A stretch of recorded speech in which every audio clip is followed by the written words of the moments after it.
it down, I know I might be headed for teardrops. Now that you got me started, I just can't stop. No, no. 'Cause I love you, baby. I can't let you go, baby. I gotta tell you that I've been looking for love so true. When I was down and out, along came you. Though you might be a liar and a cheat too, I just can't quit you now 'cause I love you. Yes, I do. I can't let you go, baby. I can't let you go, baby. 'Cause I love you, I love you, I love you. No, no, no,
There we go.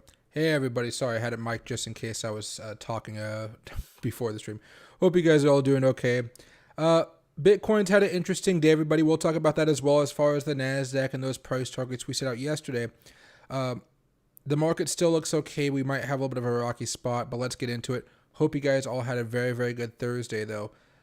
This week has been moving very, very fast after this breakout. Okie dokie, let's go over here very fast so you guys can see exactly what's going on now.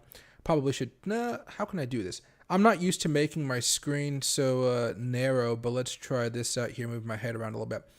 I ordered a green screen, which should be coming behind me pretty soon, so you guys can just see my fat head and maybe the chair behind me over the next few weeks here. I don't know when it's gonna get here though, but I paid like 159 bucks for this freaking green screen, so I hope it comes over fast.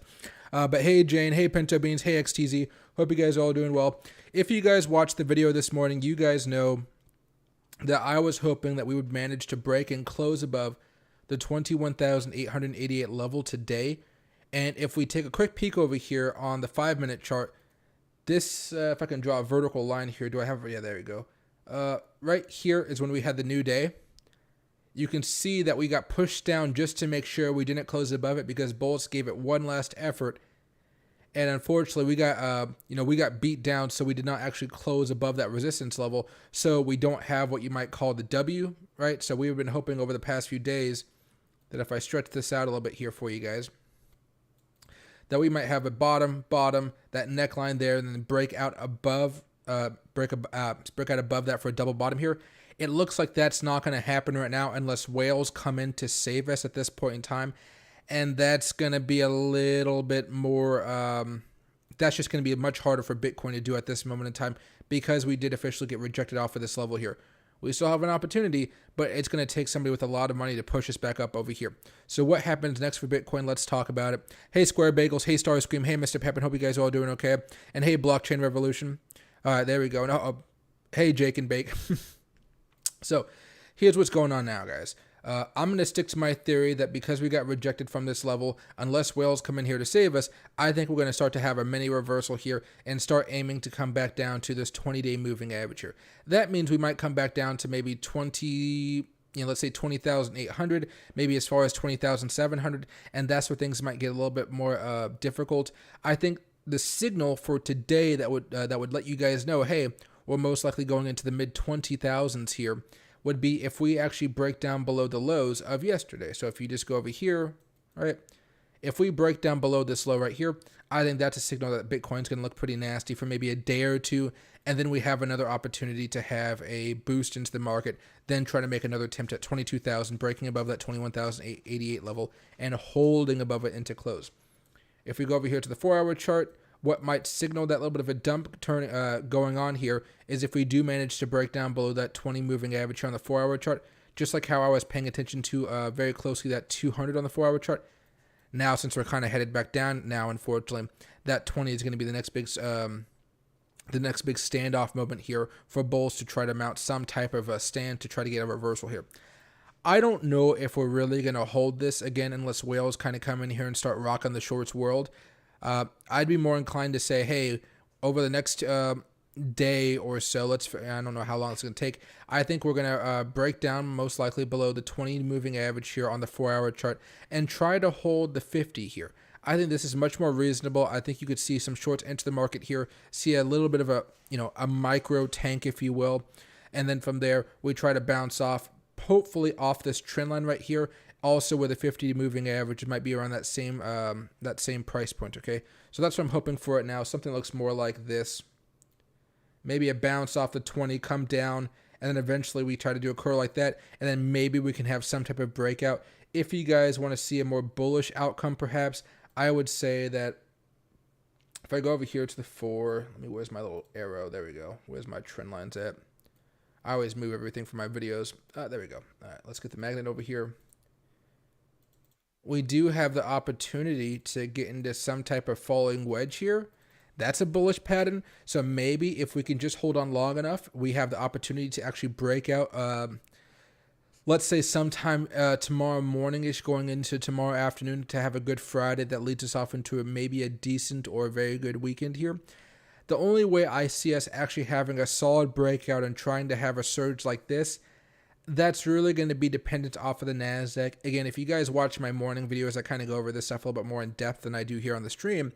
But you guys will know that I was hoping that we would manage to break out above that 12,175 level. And we got close twice today. First time we broke above it temporarily for a few minutes, got rejected. Then we tried again, and we didn't even get close enough to it this time. So if you guys want to see Bitcoin have a really good day tomorrow, I think you're going to have to see the Nasdaq break out and hold above the 12,175 level. If that does occur, hey, we could have a really good day for Bitcoin, even though we officially did get rejected off of that 21,888 level. That's what you're going to be hoping for. On the flip side of that, on this 15-minute chart, we do have a level of support here. So if we don't make a move pretty fast, you're probably going to see the Nasdaq have at least on the 15-minute chart, top neckline, a double top, having a reversal, taking us back down to maybe sub $12,000 levels, which could be a really bad sign for Bitcoin, because that might bring us all the way back down over here over the weekend, maybe back down to 20,000, 19,800 levels, and that's where I can see some concern for the average investor going forward here. All right, so some big news out. I know some of you guys were just talking about that already. Tomorrow's Saturday. Oh, geez. Is it? Oh, my God. It's Friday. Wow, guys. I am so, yeah. This is what happens when you trade all day and you don't actually have to work the 9 to 5.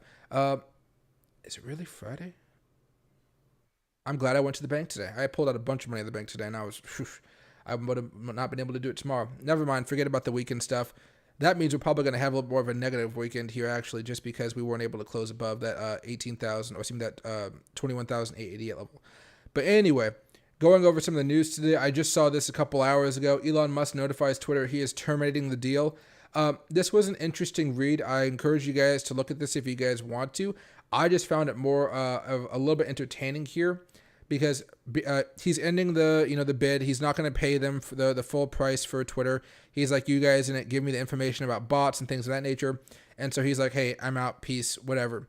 And I think, you can see that Twitter's price is like tanking right now. Last time I checked, it was like 5% down after hours, after a 5% down day. So you do see that the shareholders are not happy that Elon Musk is not going to be buying the company, because that means, the poor management that's led Twitter to its current fate right now is most likely going to remain in control. So, you're going to see some bad decisions off of Twitter for the foreseeable future here, whether they continue to censor as heavily with all the criticism.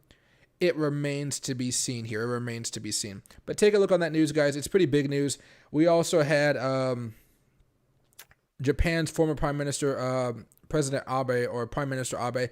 He was assassinated, which was absolutely crazy because Japan doesn't have guns like in America or even some countries in Europe. They just don't have access to guns like we do. So it was kind of a big story. And then the other thing that was, this is more of a lighthearted entertainment thing, but I saw Joe Biden's speech today, and he, I guess Twitter dubbed it the Ron Burgundy moment. That was actually pretty entertaining. He read everything in the teleprompter, even the stuff that said, pause, reread, stuff like that, end of quote. I thought it was pretty funny. No hate against him, but I just thought that was pretty entertaining. Probably not for most of you guys who want a president who's on top of everything, but still, it was a little bit entertaining for me. So, going over to talk about some of the rest of these coins here, guys. That's probably best to go over here right now. On the weekly chart, Ethereum is still actually above that 200 weekly moving average here.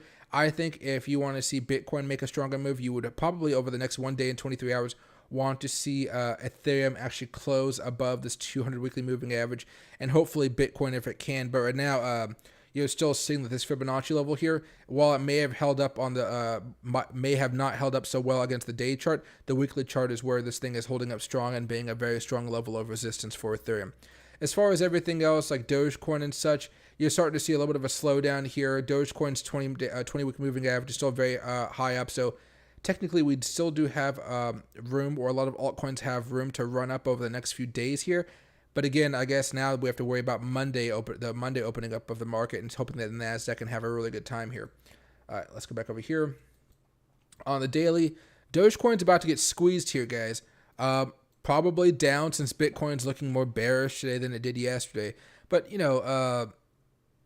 let's kind of wait this out and see how it turns out. If Dogecoin does start breaking back down below the 20, you might want to short that sucker down. It may be some good money there. As far as ADA got actually rejected yesterday after 1 day of being above the 20-day moving average, it had a little bit of a pop, and then it got rejected here. So for the majority of you guys that traded with me on that breakout play over the last couple of days, I would assume that at least 60 to 70% of those positions that you guys have opened, they're closed right now, and you guys are just waiting to see if your upgraded stop losses have gotten hit, and then you guys are just waiting to see if you guys can enter back in if we hit that bottom part of the trend line there. So, same thing with the Ethereum Classic. Ethereum Classic is actually still above the 20-day moving average here. The 20-day moving average doesn't really do much for Ethereum Classic, which is always interesting. Look at this. Broke out above, didn't do anything. Broke out above, didn't do anything. Broke out above, didn't do anything. Right now, I'd just be waiting and hoping that Ethereum Classic doesn't break down below this trend line here. XRP, pretty similar to everything else. It's just trying to hold this Fibonacci level right here. And then if we decide to break down below that one, we'll have to worry about the 29-cent level. Dollar index, just so you guys can have a little bit of peek, we're still up here. We haven't actually fallen down too much, and this should be closed until Monday morning. So just keep an eye on it if you want to. Just 1 peak a day. One peak over the weekend. Anything else of interest? Not really right now. I'm going to take off my headphones, though. This is driving me nuts. I don't know why, but my heater actually turned on, or somebody turned on my heater. Might be the cleaning lady. But my office space right now is just freaking warm, and plus I have all the bright lights. I'm just like, blah. I need to turn on my air conditioning. But air conditioning is loud because it's like a freaking behemoth of a tank going on. But okie dokie, guys. We're looking at a little bit of a slower day for sure. Right now, you're just hoping that Bitcoin can manage to hold. Let me put that back up here. And you're seeing, unfortunately, because the whales did push us down below the 21,888 level, we're most likely going to be having a breakdown today. Doesn't mean the world's ending and stuff like that, but it does mean we may be heading back down to around the the $21,500 level, which we are right now, and then coming back down here to maybe the $20,800 level at worst if we don't crash. Maybe 20,500. That's how you can be a little bit more optimistic here, but we're going to have to bounce off of this, maybe just for a short term, so that might be a play that you guys might be wanting to entertain yourselves. Okay, let's move some stuff around there. And hey, Bideford, Nasdaq not open tomorrow. Oh yeah, I already read that. Let's see. You Sneaky came on a little bit early. Yeah, guys, I've been just so swamped this week. What do you call it? Oh gosh, it's been annoying. I went to the bank today for the first time in a while. Because normally I can bank online, transfer my money, but I actually need to pull out cash today. And I had to wait in a line of like 15 people. And I was like, why do so many people have to go to the bank in the afternoon? Why? Normal people stuff. I'm just not sure how to do it anymore. Hey, Fung. Hey, Perez. Hope you guys are doing good. What's right here? And hey, Crypto Crow. Yeah, it's going down. Also, Celsius Ponzi news. What happened with Celsius today? I haven't been keeping track of that for a minute here. I know they paid off some loans. I know they're trying to survive right now. I don't want to turn on notifications. Celsius. There you go. June 30th. I haven't seen any updated news here, especially from Celsius. The last post they did was from June 30th. That's it. And it's already July 8th right now.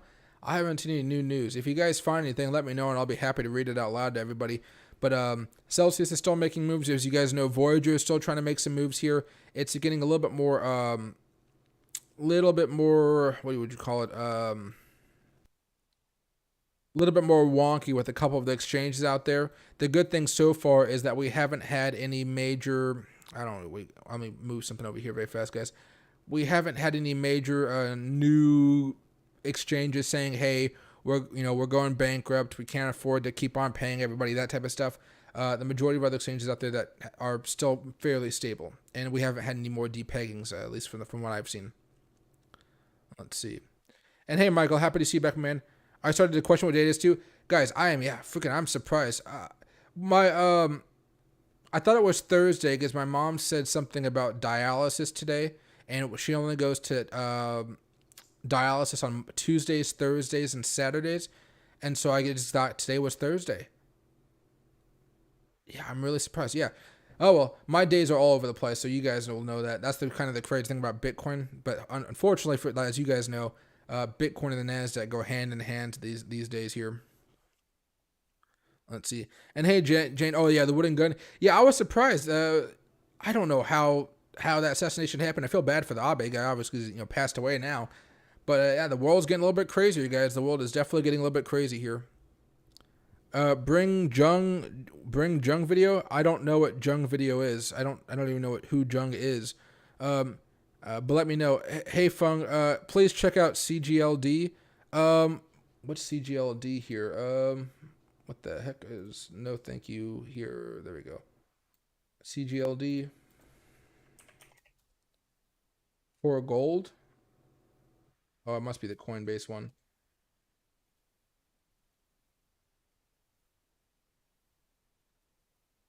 As far as this is concerned, I wouldn't be trading it right now. What I'd be hoping to is wait for it to either break down below this trend line, or I guess maybe we can look at it like this because we don't actually break out above it.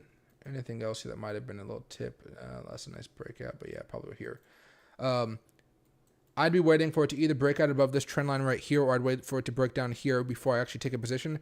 Looking at this chart right now, I would say it looks more bullish, but because Bitcoin is unfortunately bearish right now, I think it might get pushed back down to at least the 20-day moving average here. Maybe about a 2 to 3% bad day, and then you want to hope that Bitcoin and CGLD can hold, and then it can continue on for this breakout here, trying to make a run back up to maybe $1 or so, maybe even $1.08. But what's the resistance right here? Like $1.04. That's what I'd be hoping for if you are going to be buying this over the next few days here. I wouldn't be expecting anything too crazy there. Just be careful with it. All right, there we go. We don't need that trend line anymore. We don't need that trend line anymore. I mean, we could have had it, but I'm not too concerned about it right now. There we go. Okay. Put that there. And what's right here? And hey, Crypto Joy, Dogecoin is 3 cents possible, guys. Oh, I'd probably say I could see it going down to maybe 4 cents. I guess 3 cents is possible, but Bitcoin's going to probably have to go down to like $8,000 in order for that to happen off of Dogecoin. Maybe 10,000 if Dogecoin really wants to take some larger drops. But so far, Dogecoin had a really big drop off towards the beginning of its crash cycle. When, think of SNL, not that type of big crashes. Over the past few months, it hasn't been coming down that drastically compared to a bunch of other coins. So I would assume, if you really want to get down to the threes, maybe somewhere around 3.5 cents. But if the market goes all the way down to like $8,000, or Bitcoin goes all the way down to $8,000, maybe you might be able to find Dogecoin that low there. Let's see. And hey, CryptoCo, Celsius crypto update. Brian Jung, what about it? 0.002. So Celsius might be falling down right now. And hey, Eduardo, sorry. Solana ideas. For right now, everybody, it looks like Bitcoin is getting a little bit more bearish unless whales come in. So you guys are going to be looking for any of these coins that you guys are trying to trade. You're going to be looking for some way to trade a breakdown on those specific coins going forward. Let me see right here. So far, Bitcoin's actually trying to hold this Fibonacci level here, just barely. So it looks like we do have a level of support right here at 21,233 levels. And hey, Score Bagels, what's going on with the Fed on the 13th? On the 13th, we're going to have the inflation numbers coming out, and then we should have some, well, actually, let me see. I think that's when the rate hikes are announced. Fed meeting dates. July, let's see. July 26th, no, core CPI comes out then. Core CPI comes out on the 13th, and the rate hikes, I guess, are going to be coming out the 26th or 27th of the month here. So you guys want to hope, or we all want to hope that the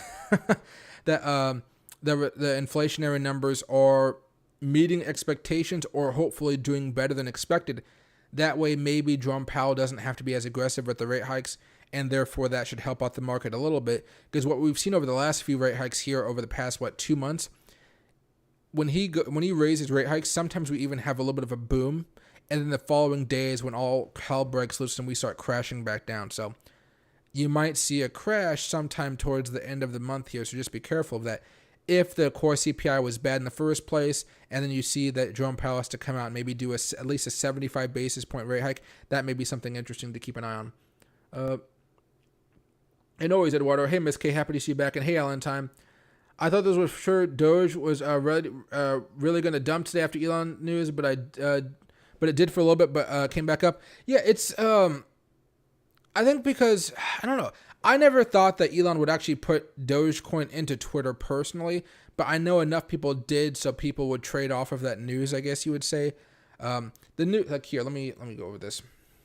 So I don't know what Twitter is going to do going forward because the business model isn't too good right now. I was listening to people on CNBC today talking about how great Twitter is being managed, and I was like, who are these people? They must have positions in Twitter to be talking so flowery about the company. But you saw this guy, Brett, say the Twitter board is committed to closing the transaction on the price and terms agreed upon with Musk and plans to pursue legal action to enforce the merger agreement. We are confident we will prevail in the Delaware Court of Chancery. They're not going to win against Elon Musk. This guy has unlimited resources, and the fact that he was not able to get all of the information about bots and how many fake accounts there are, at least that's what Elon's claimed here. I think a court may say, hey, let us know what everything is. Hopefully it gets leaked out to see how many bots are really on Twitter. But this is just going to turn into a court battle, which will disappear from the public eye for a little bit, guys. But afterwards, I think we should have some pretty good news here. Let me shrink some stuff on my side, or shrink my head a little bit here. There we go. Yeah, there we go. But what Twitter shares were down about 6% after hours Friday. What's right here? And there we go. Here's what Elon's attorney says. Twitter has not complied with its contractual obligations, and that goes back to the bots. Twitter said it deletes 1 million bots per day or something crazy like that. So that really does make me wonder how many bots are on Twitter and how many real users are on there versus all the fake accounts. Because, if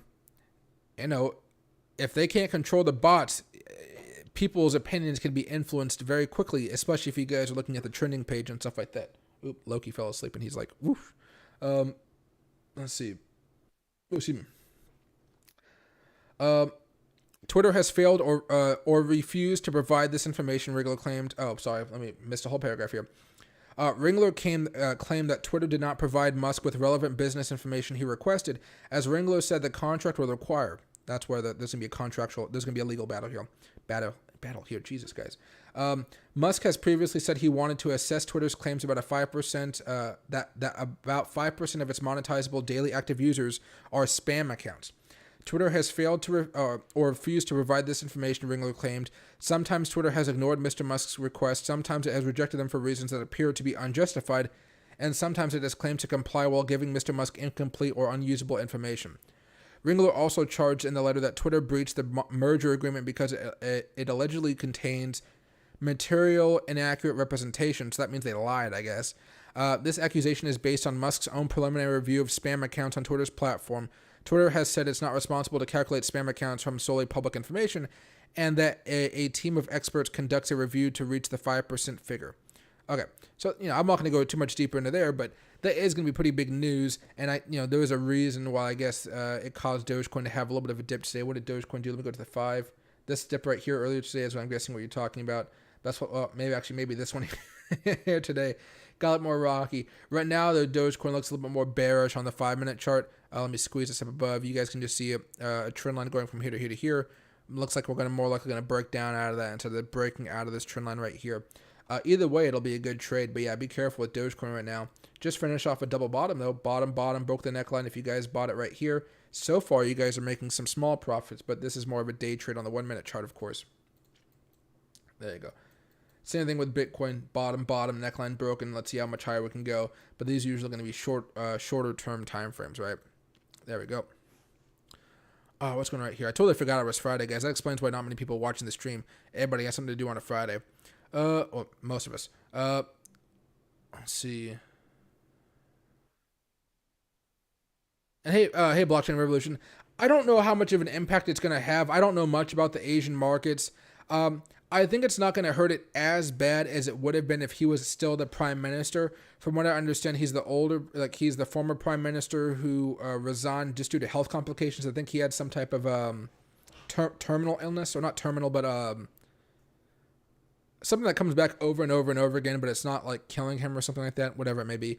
But yeah, he not retired, but he was doing some campaigning and things like that, got shot. I think if it happened while the markets were open, it would have some more of an effect. But right now, it might cause a little bit of a dip, and that's about it. I think the markets are normally going to follow the general trends about what happened in America for the day. Let's see. And hey, Brandon, Savvy was on BitBoy today and called for a 10-year bear market. Okay, I don't think we're going to be in a 10-year bear market, guys. I mean, maybe. I doubt it. I really highly doubt it. There would have to be some type of fundamental financial system crash in order for us to have a really bad period of 10 years. It would have to be very, very, very bad. Right now, what we're looking for, guys, if you look forward to what the economy is kind of showing us may happen, or the guidance is showing us here, is that we're most likely headed for a recession. Inflation is kind of peaking right now only because of the gas prices going down. So whenever we do eventually hit this recession, I think it's going to be something more mild, unless there's some type of, a cancer in the financial system, like the mortgage bonds and things like that of the past. I don't see us having some type of terrible, 5-10 year really, really bad bear market. I could say that we might go down quite a bit more, but I think we're going to have a reversal way before 5 years or 10 years come along. I think we're not going to be looking anywhere that bad. But I wonder what his justification for it was. Because when I hear people talk like that, it always reminds me about Peter Schiff and his and how he's always doomsday, doomsday, doomsday. And then whenever it's doomsday, he's like, I'm right. But then, he says it like 20,000 times. And then he's right once out of those 20,000 times. So people are like, oh my God, he was right. Oh, now we're going to be down here for a while. I don't think we're going to be headed into anything that bad. Oh, let's see. And hey, Michael, Savvy is a perma bear. Of course he did. Oh, I don't even know who Savvy is. Let's see. Perma bear. Yeah. I don't, what do you call? I don't, I should follow probably more people in the space, but I don't think we're looking at anything that devastating here. And hey, D's, man, they're sure have a lot of bears here. Well, yeah, what do you call it? The market is bearish right now. We're just hoping that whales can come in here and save us, or we might go back down to the 20,000s or so, 20,000 to 21,000, and then from there we have the opportunity to have a reversal. But guys, now that I'm aware that it's freaking Friday, this week is going to be very freaking volatile. So I think today's daily candle, tomorrow's daily candle, and Sunday's daily candle, you guys are going to see some wild stuff go on here. Now, I'm thinking more bearish, but we do have our pivot points here, and we've talked about those. That's where the opportunity is going to come from over the next few days here. For now, let's just kind of focus on staying above 21,650. That's this Fibonacci level right here. If we can stay above it, then then we might be able to consolidate just long enough for the whales to, the bulls to come in. But I mean, even the chance of us holding that is not going to be strong right now because we got rejected off of the 21. And again, if you guys are new to the stream or you guys just got here a little bit late, because I know I started a little bit earlier here, we were trying to close above this red line going into this new daily candle, and the thought process was that, hey, if we want to continue this move up here, we're going to have to close above the 21,888 level, this red line, and then from there we could have a bottom, breaking out above the neckline and closing above it. That would have catapulted us up probably to 23,000, maybe even as far as 24,000 before we got rejected fairly hard downward. Now, it's more like, now we're kind of just turning around, waiting for another pattern to show itself. And now people are looking at, things like this. If I can show this to you guys correctly. Oh, where's it at? Stuff like this. So now people are waiting for us to break down below this trend line because this trend line will probably send us down to here if we don't come down here before we hit this trend line actually. And then we're going to be looking at support levels around $19,500. And if you guys have a position in Bitcoin right now, that means you guys would be down like 9%, or if you guys wanted to short, that'd be like a 9% profit. But, there's a few levels of support like we talked about, the 20 moving average here and the 50 moving average. But you guys can see, we talked about it before, since the Golden Cross, you had the opportunity to make 12% off of Bitcoin. That was the nice move right there. I wish we could have gone up a little bit higher, but like I said, that 200 moving average is going to be a pain in our butt for the 4-hour chart. But again, if you guys are looking for the support level for it now, we just want to stay above yesterday's lows, and the yesterday's lows were $21,189. If we start breaking below that, you're going to see a little bit of a dump here, probably taking us back down below 21,000, probably down to 20,500 level or so. And then, then the panic sets in all over again, and people start freaking out all over again as we try to wait for to see if we're going to crash this weekend or if we're just going to hold and consolidate. Ooh, there we go. And hey, Monica, would you consider the fact that the Nasdaq held up well before the weekend as an indication of it wanting to go up Monday if no new bad news happens over this weekend, or no new bad news happens this weekend? Still holding FTNT and Amazon calls. As far as the Nasdaq is concerned, what you're going to be watching for on Monday is to see if the Nasdaq breaks down or breaks out. If it can manage to break out, then you're going to be happy you held on to those calls. If for whatever reason we end up closing down below this, opening down below this, I think you may see the Nasdaq have a double top on the 15, closing down below this neckline here, and then you might see us come all the way back down here to maybe 11,900 levels or so. That's where the problem happens, because right now you can see all we're trying to do is just get right back above this yellow line, and we weren't able to do it. And we had 2 opportunities today. Both times failed. One opportunity yesterday, we didn't get close enough to it. Right now, I want to see if we can hold the trend line first of all, and then if for whatever reason we can't do that on Monday, well then, our next level of support is going to be around 11,956, and then you might have the opportunity for the Nasdaq to at least consolidate a little bit more.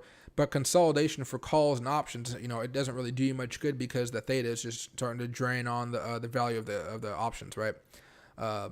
So you'll have a pretty good indication Monday. I did like how we had a strong ending of the day here, but come Monday, you really want to see us start opening or at least blasting through the 12,175 level, because if not, we're most likely breaking down, going to consolidation. You might see some more pessimism in the options market going forward, or for that week. There we go. All right. And the FTNT did close above 62.5 today. That's great. That means it still has some room to run, especially FTNT. FTNT is a grinder. If you just zoom out on that chart, that thing has gone parabolic so many times, even before the split. How do I feel about Dap Radar? I have no idea what that is. Let me see what that is. Pull that over here. Dap Store? What is this?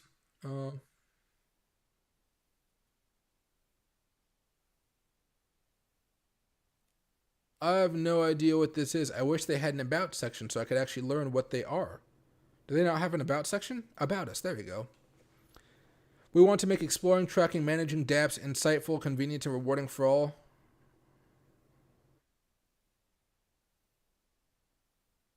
I have never heard of Dap Radar. I don't know. It seems like it's legitimate. I just don't know what it is.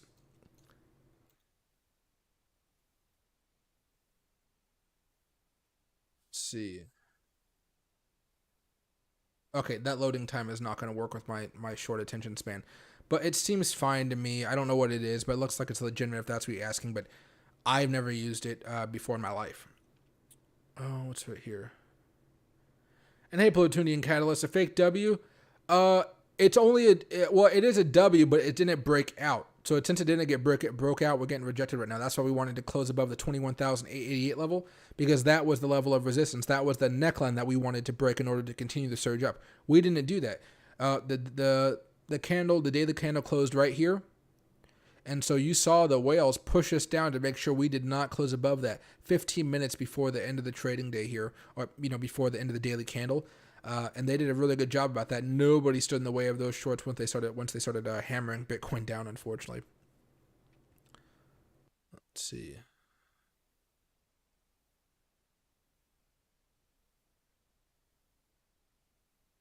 And hey, American. Hey, Michael. How far is the Nasdaq from the 200 weekly moving average?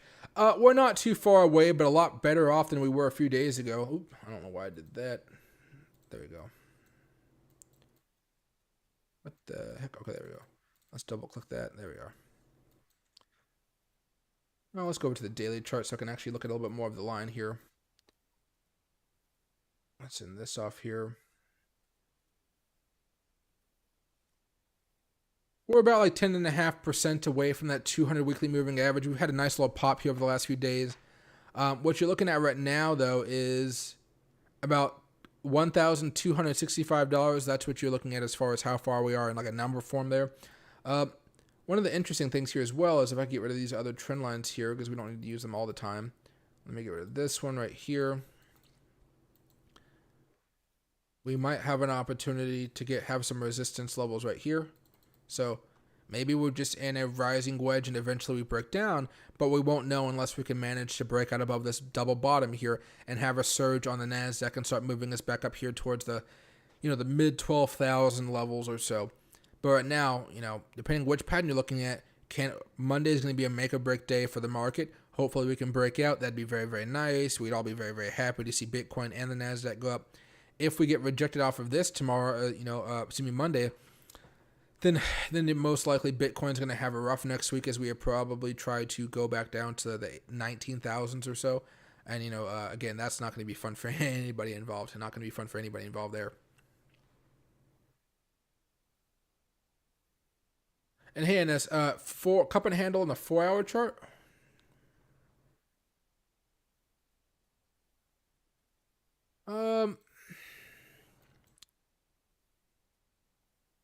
It's not really a smooth handle here. I would have said that, yeah, this is just not so smooth and nice. There's an opportunity. I'll just say there's an opportunity for it to do so. I think that you could almost think of this as a cup and handle too. So we had a cup, right? The handle right here.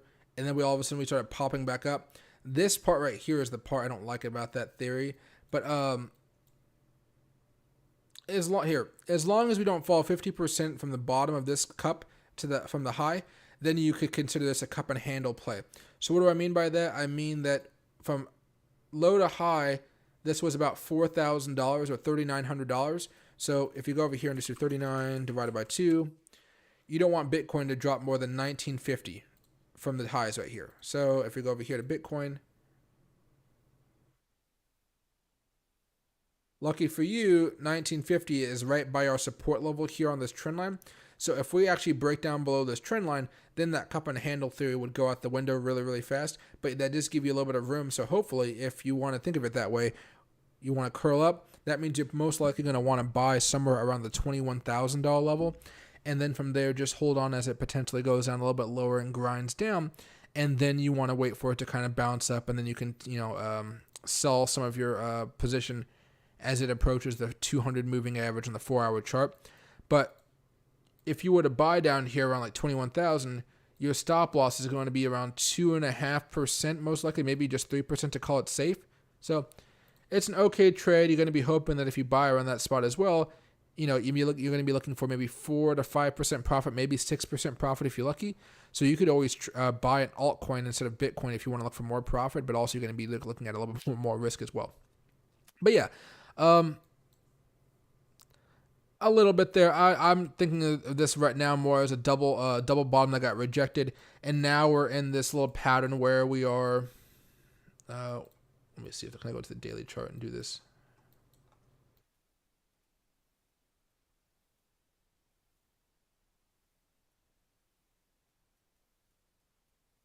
Now we're kind of in this channel here, just making a move back up. I'm probably not going to buy anything until we at least try to. Once I see how we actually approach this trend line right here. Because if we break down below this, right, then like somebody else was just talking about in the comment section, it goes from a double bottom to a top, break down below the neckline here of 18,740, and then that's where Bitcoin will most likely start to crash down to the $16,000 range, the $15,000 range. Who knows where that next level of support ultimately is. But I think if we start breaking down below that double top instead of double bottom, things get really bad in a hurry, and that might happen. This is a 4-hour chart. This is a daily chart, excuse me. That might happen sometime towards the beginning of next week, maybe a Tuesday or Wednesday or so. But, again, that's if we manage to come all the way back down here, break down 1, break down 2, then close down below this level, and then everything may start to get, things will get more aggressive on the downward side here. So, careful with it, but just make sure to have that 3% stop loss if you want to take that trade.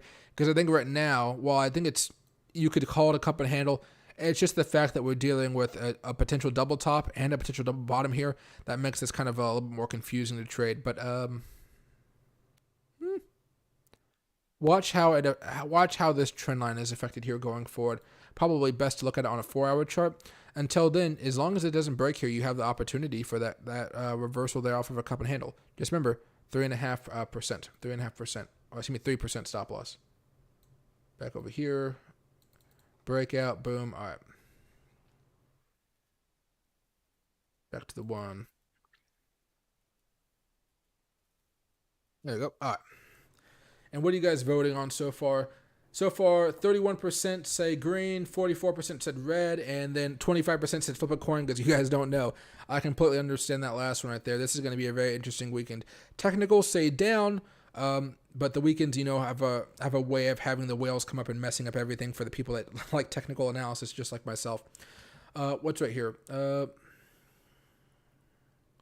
Hey, Monica, did you get a chance to look at this? See how the trailing stop loss works in BitGet? Does it move once the target price is hit? Do you have to? I haven't had a chance to look at it today. I spent the majority of my time at the bank and running errands again. I'll look at it tomorrow. Tomorrow I'm not doing anything. I'm going to play with Loki outside, my dog, if you guys don't know. I'm going to make some duck and rice. I think that's about it. My sister's going camping. I'm going to help her pack up for the trip, but that's in the morning. She's going camping with her friends, and I'm a guy that loves to have portable battery packs everywhere I go, so I gave her one of mine. I'll give it a look tomorrow. The only thing I did today on BitGet was withdraw some cash. But I'll look at it tomorrow. I have my word on that one. Is Bitcoin bottom is over? What do you mean? There's a good chance that Bitcoin goes lower than last week's lows. I don't think the bear market for Bitcoin is over by any stretch of the imagination. I think right now, over the next few, probably, let's say, weeks or so, we might not have many major, really astronomical bad crashes, but I still think we're going to come down quite a bit to at least 16,000, maybe even as far as 14,000. And that's because the only thing that's really keeping us up here and not crashing, so to speak, is the fact that, as we talked over here about the Nasdaq, let's go to the weekly chart just to make this a little bit easier for you guys. Let's get rid of all the lines. The Nasdaq is still holding above that 200 weekly moving average. The moment we drop down below this, that's where things get really, really bad. Just look back in time. When we break down below this line, boom, bad stuff happens, boom, bad stuff happens.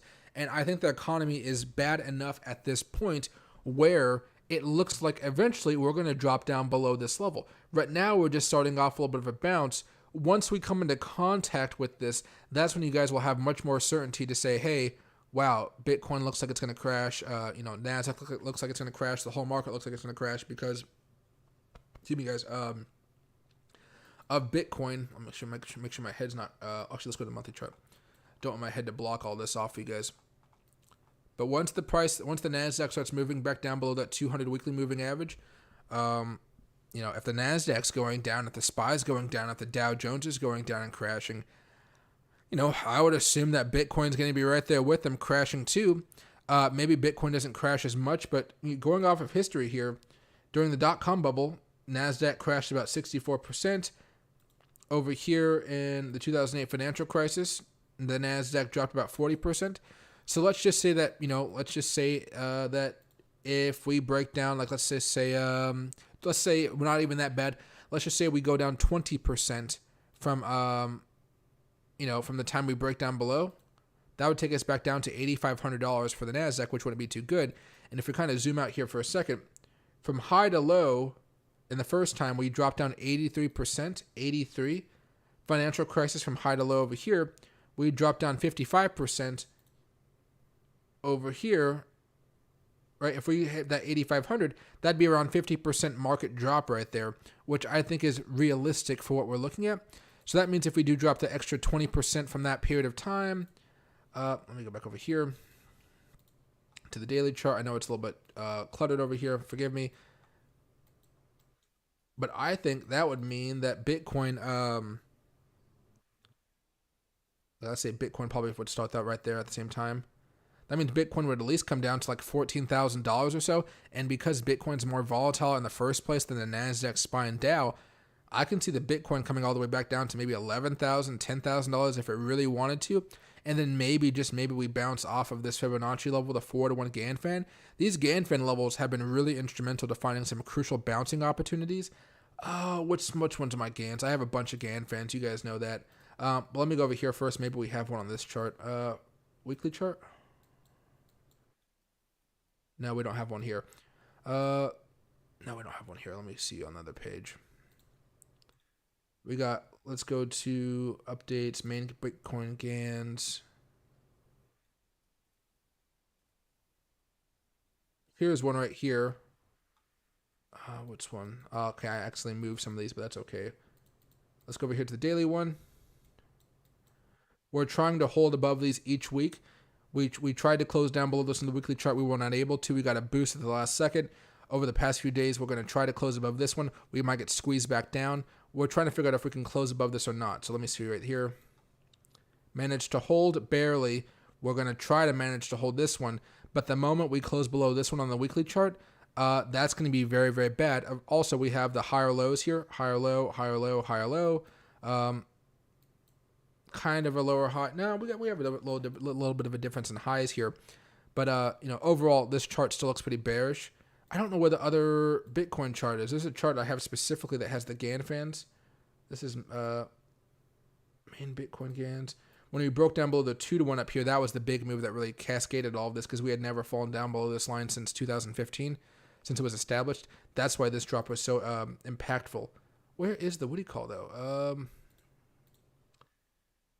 The one I have, I have one right there called Ganns. There we go. Yeah, that one. Which one's better to talk about here? There you go. Support. Didn't find support that time. We're hoping to find support down here. But at least when we make our move down here, I think you're going to find a support level anywhere from 14,500, 16,500. And I think we might stay there for a while. If we do want to continue going down, I think it's going to we're going to have to see really bad economic data, really bad financial data, really bad inflation data.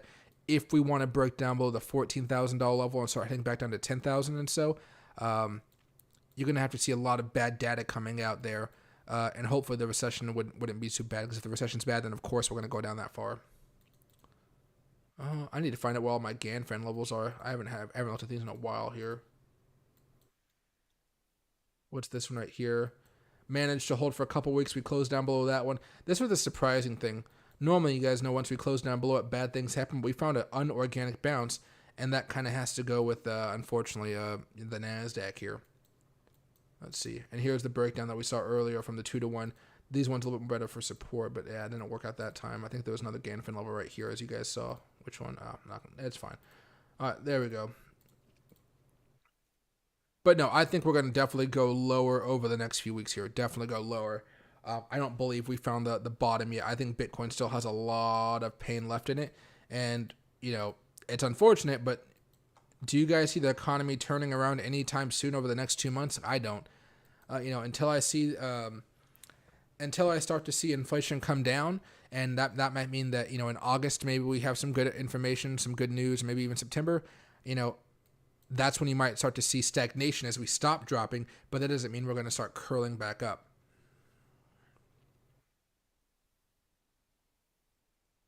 See? And hey, Big Daddy, told you if the DXY doesn't come down, forget Bitcoin pump. Well, Bitcoin pumped up 12% even though the dollar index was going up. It still managed to move up.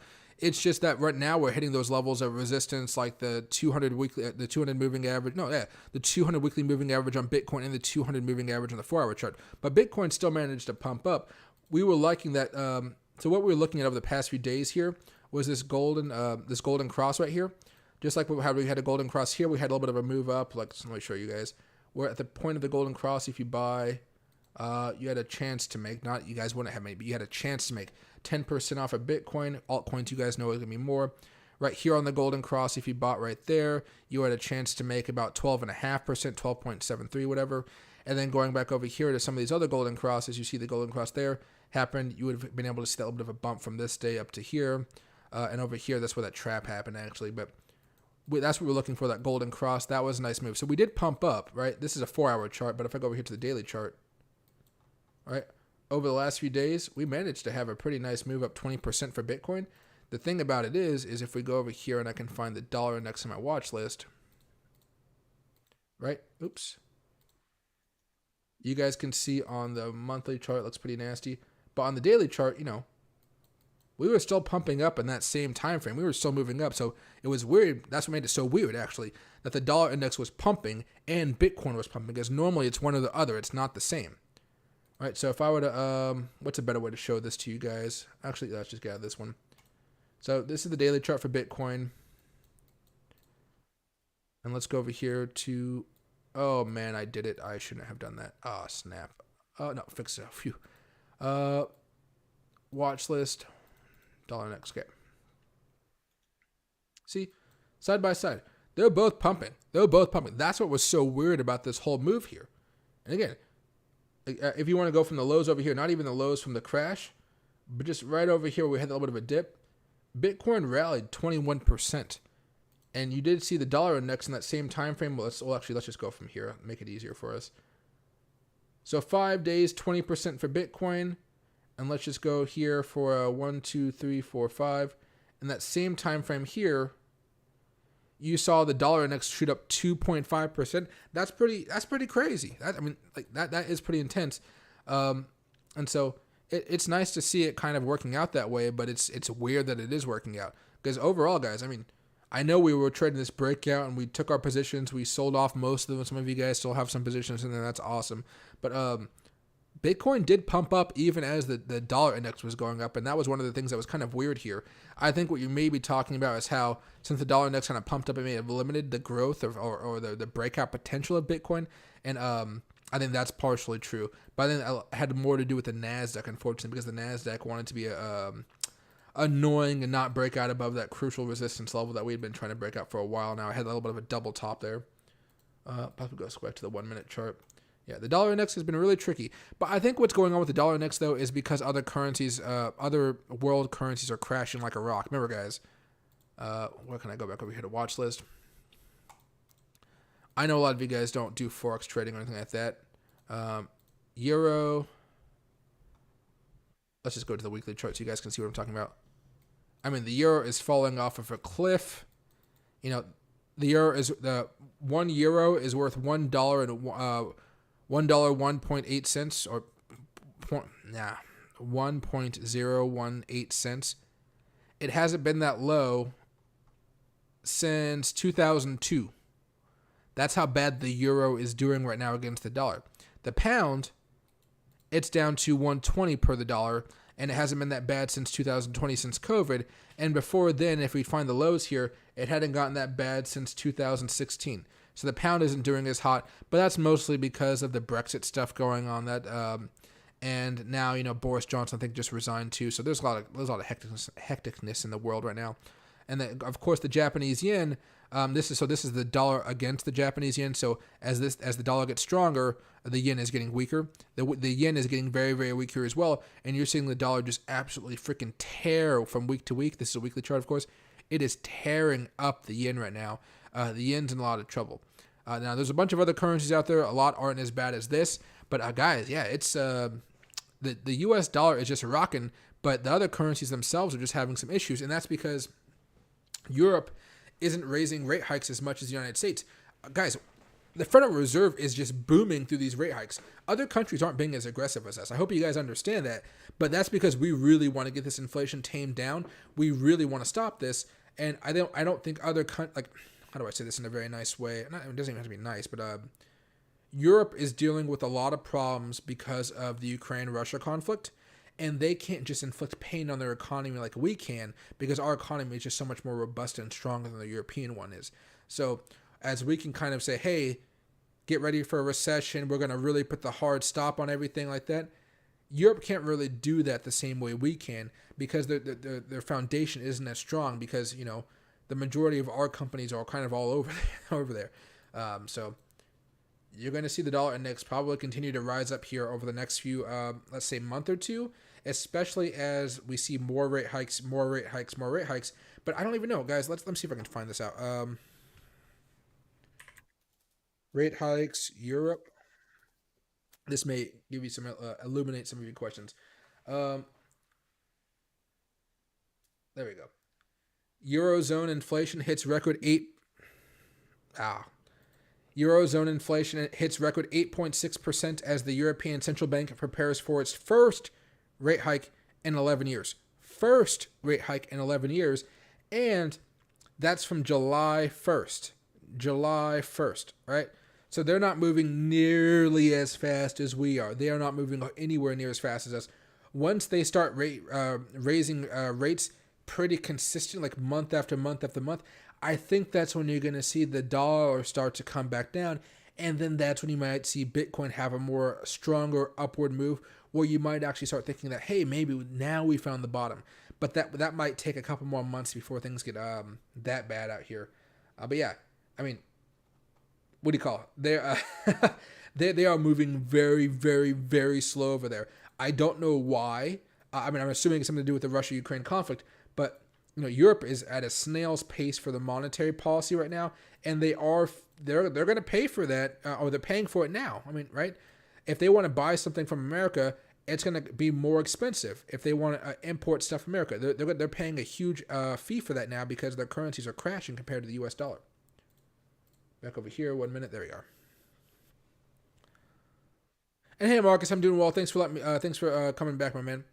The fact that the dollar index is going up is a clear indication of an incoming dump. Well, it's paused for the weekend here, but yeah, I do think you're going to see it continue to go up here, and I do think you're going to see Bitcoin come down over the next few weeks. What's right here? But yeah, I don't think Bitcoin's found its bottom, Assad. And hey, the real transporter Europe is suffering hard. See, I know that, but I don't. What do you call? I have maybe like 3 friends in Europe, and they're all pretty well off, so I don't exactly hear like the average European's pain, so to speak, when I'm talking with my friends over there. And one's just on vacation, over in like Italy or something like that. But yeah, it just seems like Europe is taking more of a hit than the United States about all this Russia-Ukraine conflict stuff going on. What's it here? Do you think it's a good idea if I buy 2 to 3 month way puts on FTNT and Amazon as a hedge? This way, if we do break up on the Nasdaq in the short term, I will be losing our puts until we break down. I mean, I think it would be okay for that, especially as we are looking to break down below that 200 weekly moving average. I would say, just to be safe, if you want to time it a little bit more appropriately, you can try to time it to when we break down below the 200 moving averages, unless you just want to buy it now and be okay with like maybe losing at a little bit of profit, but at least having the positions in. I think that would probably be fine, but I would probably say 2 to 3 months out, close enough where you could see it going in the money within those 2 to 3 months though. So I wouldn't be putting like a whole bunch of money down into that, but I think it'd be a fine hedge if you wanted to hedge against the market right now, because the market overall looks pretty nasty, right? Especially FTNT, even though it did have that split, it's still a very volatile stock, and it does have those really nice moves up, and it does have those really nice moves down. So it can be very, very volatile based off of what's going on in the current market conditions. But I think it'd be worth it, especially with FTNT. Amazon's a little bit more picky over the next few days, and I only say that because Amazon Prime Day is coming up, so they might have a big pop or a big drop based on some of that initial data coming out. If it's a big pop, I might try to short that. I might try to buy the puts on that specific day or the day after. If it's a really bad day, then I might wait for the market to rebound a little bit before opening those puts back up, if that makes sense. Or opening those puts in the first place for Amazon.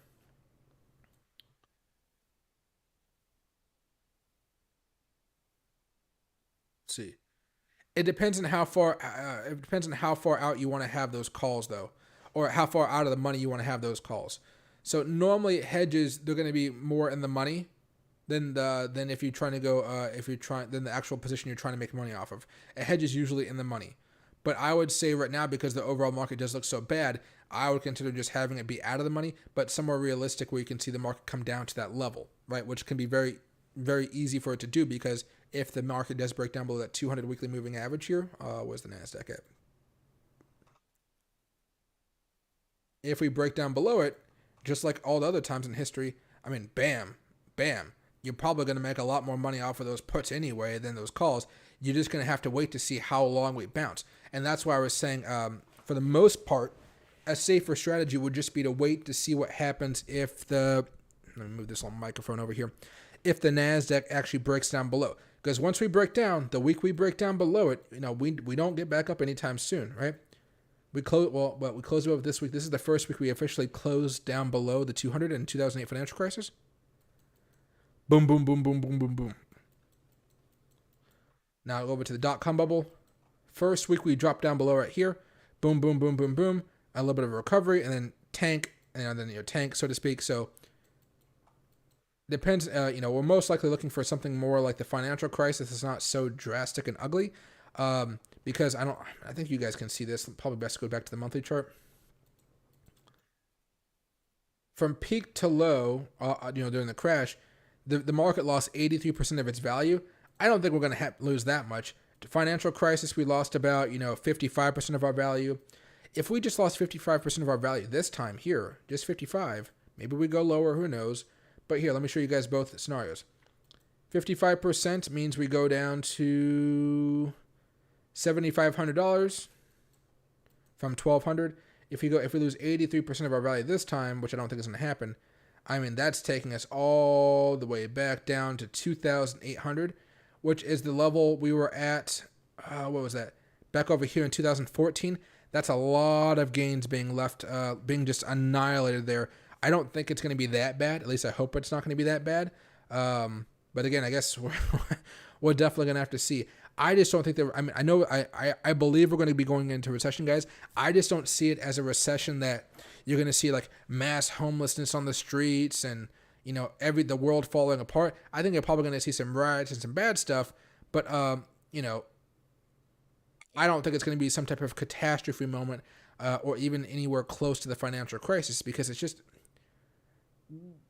we haven't had a real recession in a long time, guys, that didn't involve some type of really bad crisis along with it. The financial crisis made the last recession so freaking bad. This time, I don't think it's going to be nearly as bad as that, because, there's a lot more regulations now. There's a lot more stress testing that's been going on in these corporations. I think we'll be fine, and I don't think there's going to be liquidity problems going from the banks, because they haven't been taking as many risks. They've still been taking risks, but just not as many risks going forward, or they haven't over the past few years. See, and hey Puma, thanks for being a member, man. I appreciate you, my man. Can I look at storage? I can take a quick peek at it for you. Let's go over here. Store. How do you even spell this sucker? Store J. Tether. I need to get a drink of water, but I don't have any water. Ouch. All right. So, what did you say? I'm getting wrecked because I'm long. Maybe I should get out with a loss. Let's see what's going on here. So you had your first breakdown right here. That might have been the first opportunity to short it down or sell the position. Right now, though, what you're going to be looking at is if I can extend this trend line over here. Can I get this a magnet? There we go. Let's make this more precise for you. There we go. Ooh, yeah. I mean, now that we have A and B,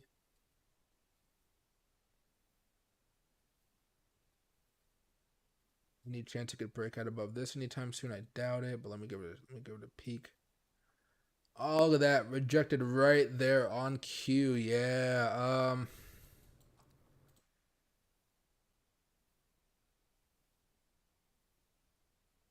I would say be careful if it drops down below this trend line. It's most likely going to tank pretty hard. Because right now Bitcoin looks more bearish than bullish because we didn't close above the 21,888 level, which means we're most likely going to have a double top instead of a double bottom because we weren't able to break above the neckline there, right? So I think over the next few days, you may see this come back down to test out, or maybe the next few hours. So let's go to the 15-minute chart. Yeah, look at that little dump that it just had. I think you may see come and retest at the 69.66 level right here, or 0.6993 level, something around there. And if it does manage to break down there, I think you may see it come all the way back down here to the 62-cent range, and that'd be a loss of about 13% or so. So if you wanted to sell part of your position right now, just to, since it is at a loss, you can do that.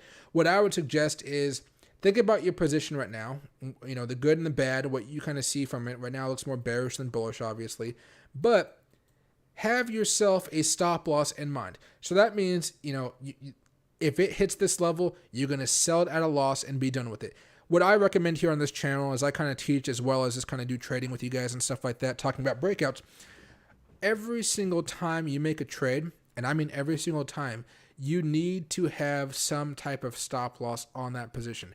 What the stop loss does is it stops you from becoming a bag holder, and it stops you from being, I'm not saying you are over emotional, but I'm saying it stops you from being too emotional about losing money. Because in your mind, you know exactly how much money you can lose if you take this trade.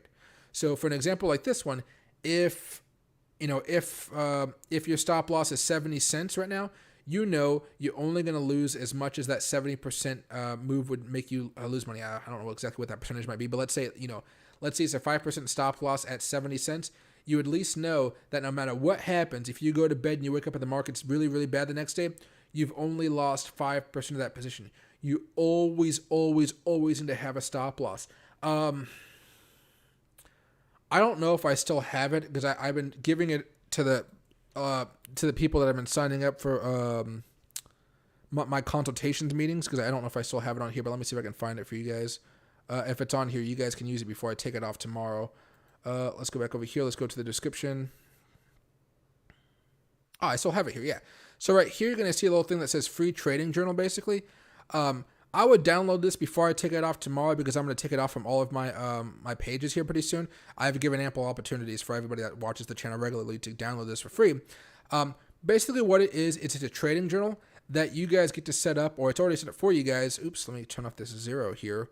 And what it does is it has algorithms already built into it. So what this allows you to do is it allows you to, why does it already have zeros in here? Yeah. You do the buy date, you do the sell date, you do the ticker, leave it at own shares. And basically what this does is, for now, I'll just do it like this. Let's say you have, what's a coin that's not too expensive here? Let's just say Matic. Let's say I have Matic and I bought 1,000 coins of Matic here with a leverage of 10x and a price target of 125. Opening price was $1. Stop loss was 0.95 cents, and the closing price I ended up only getting 120 out of it. All right. Well, what this does is it calculates the profits, the capital gains taxes, the net profit, net loss. Okay. But what's the cool part about this is, if I can just zoom in here a tad, is this helps you figure out how to trade setups properly. So if you're doing this pattern here, you can do symmetrical triangle bullish, ascending triangle, invest head and shoulders. whatever pattern you guys ended up trading here, you guys can just click on this like this. And then once you have enough data here, you can pretty much go to the pivot table, which is, you guys can't see it, it's below the screen here, but there's another tab here. And what this shows you is it shows you what you're good at trading, what you're bad at trading. So you can see that, hey, half of my profits come from symmetrical triangles, the other half come from symmetrical triangle bullishness. I mean, they're the same thing here because I've only done one data set. But this will allow you guys to say, hey, I should be trading head and shoulders patterns more. I should be trading double bottoms more. I should be trading this. Because when you guys can actually see what the data is telling you, you guys will see that, hey, I'm really awesome at trading Microsoft at double bottoms. I'm really great at trading Microsoft breakouts, NVIDIA breakouts, Apple breakouts, Tesla breakouts. But for some reason, whenever Apple has a double top, I really suck at trading that. I'm not good at doing those ones. So what that allows you to do is it allows you to focus and to say, hey, I should only put my funds, or I should only be trading these things with real capital, and all this stuff that I really suck at, or at least what the data says I suck at, I'm going to try to practice those with fake money or paper money, whether it's options or anything else. That's going to be an easy way for you guys to make money. It's going to be a very, very easy way for you guys to figure out what you guys suck at and what you guys are awesome at. Because to be frank, and I've had this problem myself when I first started to trade, most of you guys might have a good run in the beginning. You start making some good money, and that's mostly because the majority of you guys tend to hop on into the market when we're in a bull cycle, altcoin season, everything's just going up and up and up. But once the market starts to stagnate and go down a little bit, that's where you guys start to see some really bad things happen to your portfolio. It keeps on going down. Like all of a sudden, it's like, oh, why can't I make money? And then you start to see the real challenges of trading. So by using a trading journal like this, if you guys want to save it, you just go to File and make a copy. But basically what happens here, let me get rid of all this other information here. Delete, delete, delete, delete, delete, see, delete. There we go. And let's go with the Matic one. There we go. But basically what that does is it gives you cold hard data. And going back to the point I was trying to make earlier, you tend to lie to yourself. I'm not talking about you specifically. Traders tend to lie to themselves and say they're really good at trading when they're really not. And again, I did this same thing. So don't feel like if you feel like this is an emotional thing for you, don't. It happens to everybody. But my point being, when you have that data there, it'll tell you what you're good at and what you're bad at. So if you find something you're really good at, just put your money there. Don't put your money into the stuff you're bad at. Don't do it. So if you guys want to do that, last day is today. I'm going to remove it tomorrow. I thought I removed it actually a few days ago, but turns out I didn't. So you guys is luck there. But yeah, so always have a stop loss, but keep track of all of your trades. And there's a notes section in that in this journal as well, right here. I know it's kind of hard for you guys to read, but you guys can write down exactly how you traded it. It can be something like, let me get rid of this symmetrical triangle bullish. There you go. Good market upgrade. I don't know what else you might want to say here. Nas breakout. Some of the other factors that made you make that trade in the first place beyond just the pattern itself, just so when you go back at the end of the month and kind of look over what trades you did really well and what trades you did really bad, you guys are going to have that information. But start accumulating your own data right now. So far, since I've started doing this channel a year ago, only like 3 to 4 of you guys have gone full-time investors, right? It's very, very hard. And I try to be the best teacher possible, but again, I'm not teaching you guys one-on-one, right? That would cost a lot of money. But I am doing my best to kind of give you guys these paths to go full-time. And that's one of the paths. If you just learn what you're good at and you just put your money to your good trades, and the easy way to imagine this, guys, is just imagine that, let's just say 50 to 70% of all of your bad trades don't show up. Like, you don't have those bad trades and you guys just have those good trades. It means you're not taking as many trades. It means you guys aren't trading as much, but it means you guys are still walking away with consistent profits, which means over time, you guys are going to be able to go full time. Because I know a lot of people like to overtrade because they want to make money as fast as possible, and I can't blame them for that, right? It's just the way that the mind works. But have that stop loss there. Start recording your trades. It'll help you out a lot in the future. And what's right here? And hey, the King Love, I got to say I love your live streams. They are very accurate, and the information is given is really useful for helping to read the market better than most. Also, hope your dog is staying pretty chill. He is right now. Actually, I'm pretty hot. I got this, I got a T-shirt here, my San Jose shirt, and I got this little sweatshirt. I should probably take it off. It's freaking hot. Not really, because my heater was on a while ago. My dog's sleeping just fine right now. But all the money I make from YouTube, I invest in some like really nice equipment, like the camera you guys are watching me on is a $2,000 camera. I got to save up for like an $1,800 lens pretty soon so I can take it off with me when I want to go traveling and do some recording at conventions and crypto conventions, stuff like that. But I got a ring light to my left, and I got 2 professional lights right here. And I don't really use them too much on the stream. You guys can just see like a little bit of a blue light coming from one side and maybe a little bit of white light here. But the light themselves is freaking hot. And I always forget that when I stream. I always forget that. But yeah, he's doing pretty well. He's sleeping on the hardwood floors, which are always pretty cool for him. What's he doing? He's passed out. He played a lot in the water today. A lot in the water. I got all my money in Ether and ApeCoin. Do you have any suggestions on what to do? Right now they're tanking on me. Not sure if I should sell or hold out. Hey, Blessed. Stop loss, stop loss, stop loss. If you guys are not holding these for the long term, you guys have to have a stop loss. That tells you exactly how much you're willing to lose, and that means that you guys won't become a bag holder in any positions and be stuck with them for longer than you want to, right? A lot of times, if you're a bag holder, all of a sudden you're just kind of holding it for the next bull market, and then you can't really use those funds for anything else, and they're kind of trapped, which means all the profits you could have made by trading that capital is kind of lost as well. So have a stop loss on it. If it hits that stop loss, just, in my opinion, I'm not a financial advisor, of course, but I just sell when my stop loss is hit. I just happen to sell it. Right now, over the next few months, I assume Bitcoin's going to go well down below the last low that we had, 17,600 levels. I think we're going to go down below that. But if you're swing trading or doing a trade between 1 day and a month or so, you better have a stop loss in there or it's going to hit you guys hard. And I cannot stress this, guys. Stop losses are one of the best ways that you guys can learn how to go full-time in the future, because when you have a stop loss, it means that you guys aren't going to be losing as much money as other traders who don't have stop losses, which means your capital lasts longer, which means usually you're not going to completely run out of money before you hit that wall saying, oh my gosh, I have to be a better trader. That's why I just showed you guys that trading journal a few seconds ago. This is going to be much better for you guys going forward because, again, you get to actually start recording data on yourself. And I don't have I have a physical trading journal and an electronic one like that.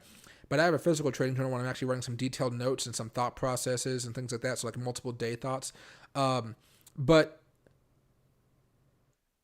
you guys need to start recording all of your trades. One of the reasons I like Webull a little bit a little bit better than Robinhood is it'll at least tell you how much money you're making per day. Even if, I think that, other exchanges are much better, they still allow you to kind of see what you've been doing. So if you guys want to use that one, it'll be free until tomorrow, right? Or until later on tonight, I guess. But take your time, and even if you guys don't want to pay for that one, whenever I do charge for it, I guess it's part of the consultation thing that I do for new traders. Even if you guys don't want to pay for that, just open up an Excel spreadsheet. It doesn't have to have all the bells and whistles. The bells and whistles help, of course, but it doesn't have to have it. You guys can just say, hey, I'm trading, Bitcoin on this day. I'm opening up at this price. My price target is this price. My stop loss is this price. Did it work out? Did it not work out? Why? Write some notes and then learn from it. And at the end of every month, go over every single trade. Take about a day to do it. It will be a boring day, but it is a necessary day to get better because you are training here. And then see what went wrong, see what went well, and then from there, start improving every single time you make those trades. And then if you notice a pattern within it, if you don't want to pay for the other trading journal, right, then you're just going to say, wow, I should probably stay away from trading SHIB because I suck at trading SHIB. I should stay away from trading Luna because I suck at trading Luna. Stuff like that. And then over time, you're just, you'll become a much better trader because of it. But it will take about 3 months to have a lot of data on yourself. 3 months of data is a lot. But it'll give you a clear picture of what your strengths and weaknesses are. All right. Well, thanks for the tip on shorting storage. Yeah. So I can't tell you guys to buy or to sell. I wish I could, But as far as I know from every other crypto YouTuber I know, and I know a lot of them, some of the small ones, some of the big ones, like the mega ones, every time I say that, hey, you should buy, you should sell, that opens up a liability where I can get sued if any of you guys are disgruntled. Now, nobody's ever sued. If they sued, it'd be dismissed in court, but I don't want to have to deal with that. So I just give you guys my thoughts on which way it's headed, but not if you guys should be selling it or buying it. If you guys go to any crypto page out there and you guys scroll to the description, it's the same as my description right now, you guys will see a little legal disclaimer saying, I'm not a financial advisor, this is for entertainment purposes only, and that's to shield me from liability, because nobody wants to pay for a lawyer, guys. Nobody wants to pay for a lawyer. Let's see. And hey, RJ American, the life-saving stop-loss philosophy, it saves you so much grief. You guys have no idea. It saves you guys so much money. And you're correct about that. When you don't have a stop-loss, you lose money very fast. The only time you don't need a stop-loss is if you guys are trading manually with hotkeys, which is very advanced stuff. Most of you guys aren't going to be doing that. Or if you guys are long-term and you guys are just saying, hey, I'm buying Bitcoin at $20,000. I understand it may go down to $10,000, but regardless, I'm going to hold it until Bitcoin hits $200,000, and that's the end of it. Because that, and that's what a lot of people do. But, if you guys don't have that stop loss, you guys will get hit very hard, and that's just, it's annoying, and nobody wants to lose money, guys, right? Hey, Giovanni, happy to see you back, man. Drink some water. I know I'm out of water. I have some tea here, but it's like day-old tea, and I don't want to drink it. I'll make some tea up later on. I've been drinking some mango tea. I bought some mangoes from the store. I shaved them off, and I dry them in the dehydrator, and I mix them with some black tea leaves that I have, and it's some amazing tea. You guys know I'm a fanatic for loose leaf tea. And hey, Julio, what about this weekend, long or short? Technical say short. Technical say we got rejected from this double bottom pattern. We're heading back down to probably the 20,500 level, and that's what the technical say right now. If whales want to come in here and give us a boost, maybe that'll work. But right now, I'd say be very careful here, right? So if we go back to the daily chart, right?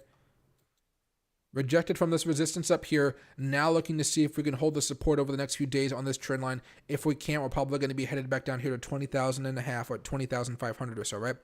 And then that's where you might have a top, double top breakdown, nasty moves there. But as far as going into this weekend here, it looks like we want to go down first. Maybe we can have a reversal, but there's only so many reversal opportunities here, right? We also got rejected from the 200 moving average on the weekly chart. On the 4-hour chart, we might get rejected fairly soon if we make a move up here with the 200 coming down. But if you guys look at the 4-hour chart here, let me zoom in for you guys just a little bit more. You guys will see this yellow line on the top. That's the 200 that's the 200 moving average on the 4-hour chart. This is the 20 moving average on the 4-hour chart. We're going to get squeezed here, guys. We're going to get squeezed. We're either going to try to pop up above it, which is still a possibility, just not as likely, or more realistically, because we did get this rejection here, we are going to break down below the 20 and then probably test out the 50 here, probably by the time it runs up to that $20,500 level. Until then, we're just creeping down. If you guys want to get more pessimistic and say, oh my God, we're going to start, moving down a little bit more aggressively, you might want to wait for us to break down below this low here from yesterday, which is $21,189. That's the low. If we break down below that, that's where the support is right now. That we'll start tumbling down pretty fast. But we were very close to holding and breaking out of that double bottom pattern, like very close. But what happened, guys? Whales came in here at the last minute. The daily candle ended right here. And what they do, right before the end of the trading day, they tanked us so we did not close above this. So whales don't want us to be going up right now. And that kind of makes sense because we're in a bear market. Overall, there's going to be more shorts into here, more short whales than long whales. But this breakout that we experienced yesterday, that was still a very nice breakout that made a lot of you guys a good amount of money here. But yeah, it's going to be tough. It's going to be tough if we want to grind back up to 23,000. It's going to be even tougher if we want to go above the 23,000 resistance levels up here. Up here. Boop. There we go. All right.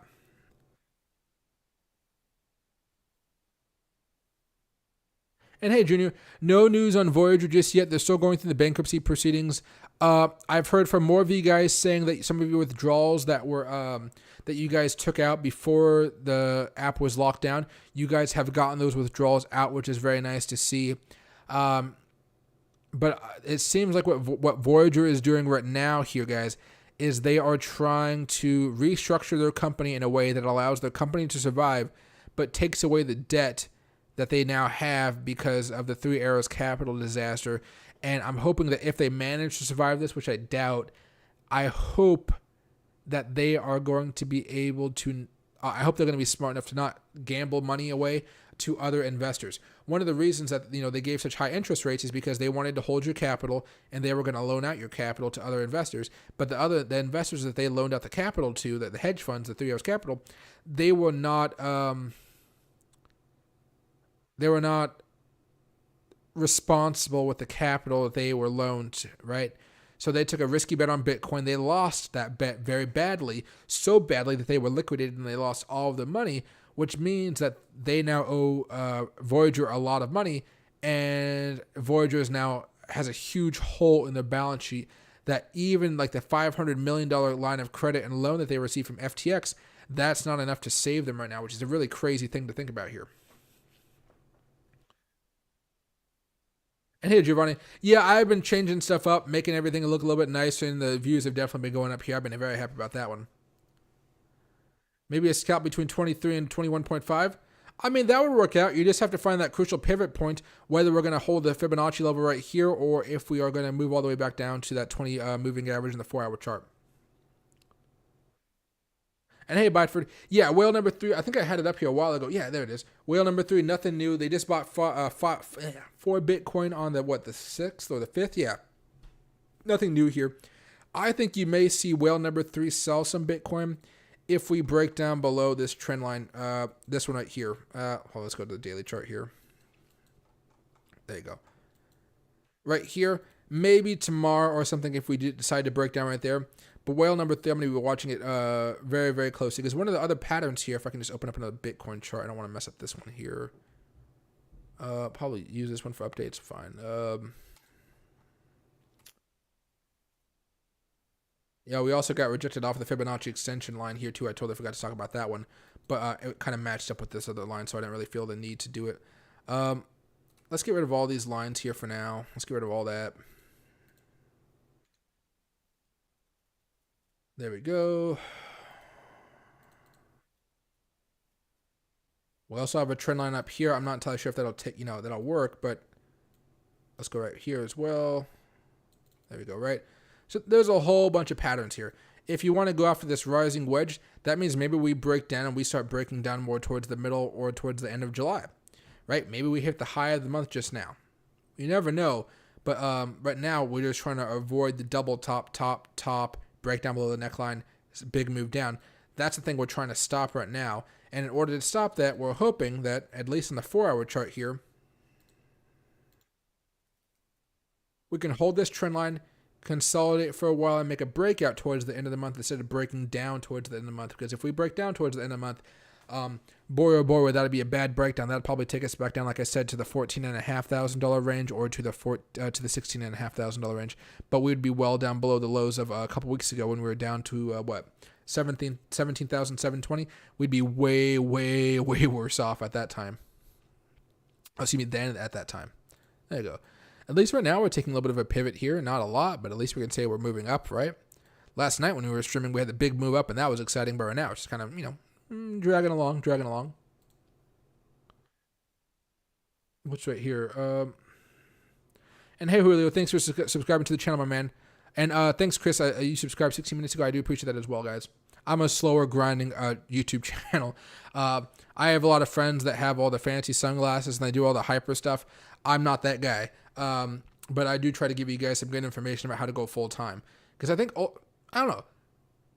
I've done research on the YouTube audience, whether it's my audience or other people's audiences. A lot of you guys, and I'm not talking about you guys specifically, but there's a lot of crypto people out there that watch these channels like mine and my friend Tom's or, Benjamin or Rob over at Digital Asset News. Most people aren't really there to learn how to trade full time. And that's what I kind of specialize in the YouTube community.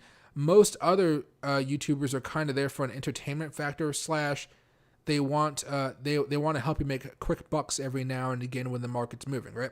So I kind of do a little bit of both, where I was like, hey, look at this breakout happening, guys. Hey, look at this breakout. Hey, this breakout would be a nice opportunity if you wanted to open a position here and sell here, and which it worked out pretty well, right? But I also try to do this stuff like the trading journal, say, hey, here are some resources that you guys can use. Here are some patterns that you guys might want to study. Here are some tutorials that I put on the channel, that type of stuff. But that type of stuff, it's not the same audience. Remember, guys, I can always go over into my YouTube studio. I showed you guys this yesterday.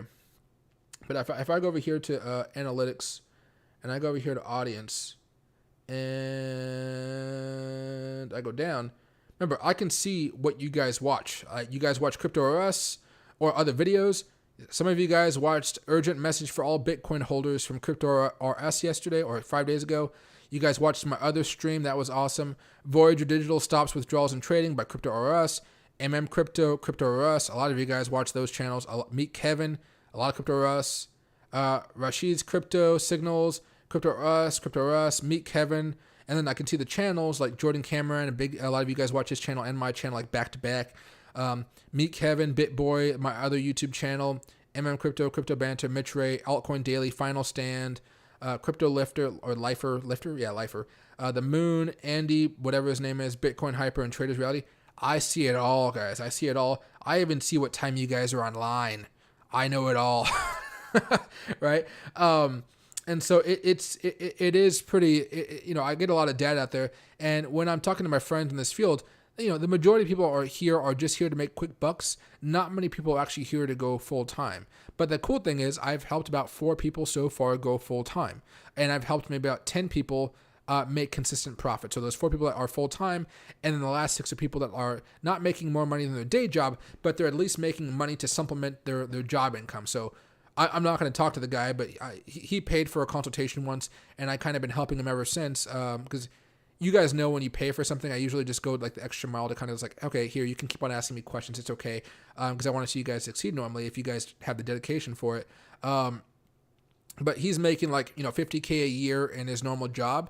But, he's now he's on pace to make $20,000 this year on top of that. So his pay went from like $50,000 technically to 70, take away the 15% capital gains tax. But still, that's still extra money that he can do whatever he wants with. Now, he's determined to just put it into some other stuff and not really take it out to spend it, but to keep on investing with it to kind of grow the portfolio, and that's fine. But, the goal here on this channel is to kind of help you out with the smaller trades as well, but it's really to kind of make sure you guys understand what you guys need to do in order to succeed. And that's not really the most entertaining stuff after all. That's the more boring, grinding stuff. But, some of you guys, Monica made some good money trading BGB over the past few days, buying low, selling high, making some great returns. She just had some Amazon calls that she bought a few days ago off the breakout, and she's up on those calls right now. So, it's those small things that, that add up on the channel, I guess I would say. What's right here? And hey, Marcus, I don't think Dogecoin will be too much affected by the fact that Elon Musk is pulling out of the Twitter deal. It caused Dogecoin to have a dip today, but besides that, I don't see anything really bad happening with it right now. Dogecoin just got put onto the Boring Company's platform, I think, so you can use that as a currency. But I don't think it's going to have too much of an impact here. I think Dogecoin's still going to go down like the rest of the market, but Dogecoin, it's not going to be affected, in my opinion, too much by what's going on with Elon Musk. We like those little bumps when he tweets and stuff like that. But, until we get into a bull market, I don't think his tweets are going to matter too much besides little bumps and dumps that we see on maybe a weekly basis when he tweets about it. And hey, Marcus, what are the 3 best things you need to learn if you want to go full-time trading? Organization. So trading journal, keep everything really organized, know what you're good at, know what you're bad at, and don't do what you're bad at. Just practice what you're bad at until you're good at it, and then you're only going to be allocating your capital to what you're good at. So organization, trading journal. The second thing is don't overtrade. Choose, for you guys, I'd probably say choose 10 stocks, 5 crypto coins, and only trade those 10 stocks and those 5 crypto coins. If you guys want to do something and switch it up a little bit more, you could have, maybe 9 stocks, 1 rotating stock in that pair, but you only change that stock every month. And for the crypto, maybe 4 crypto coins that you guys always trade, maybe 1 that you alternate, and again, only changing it every month.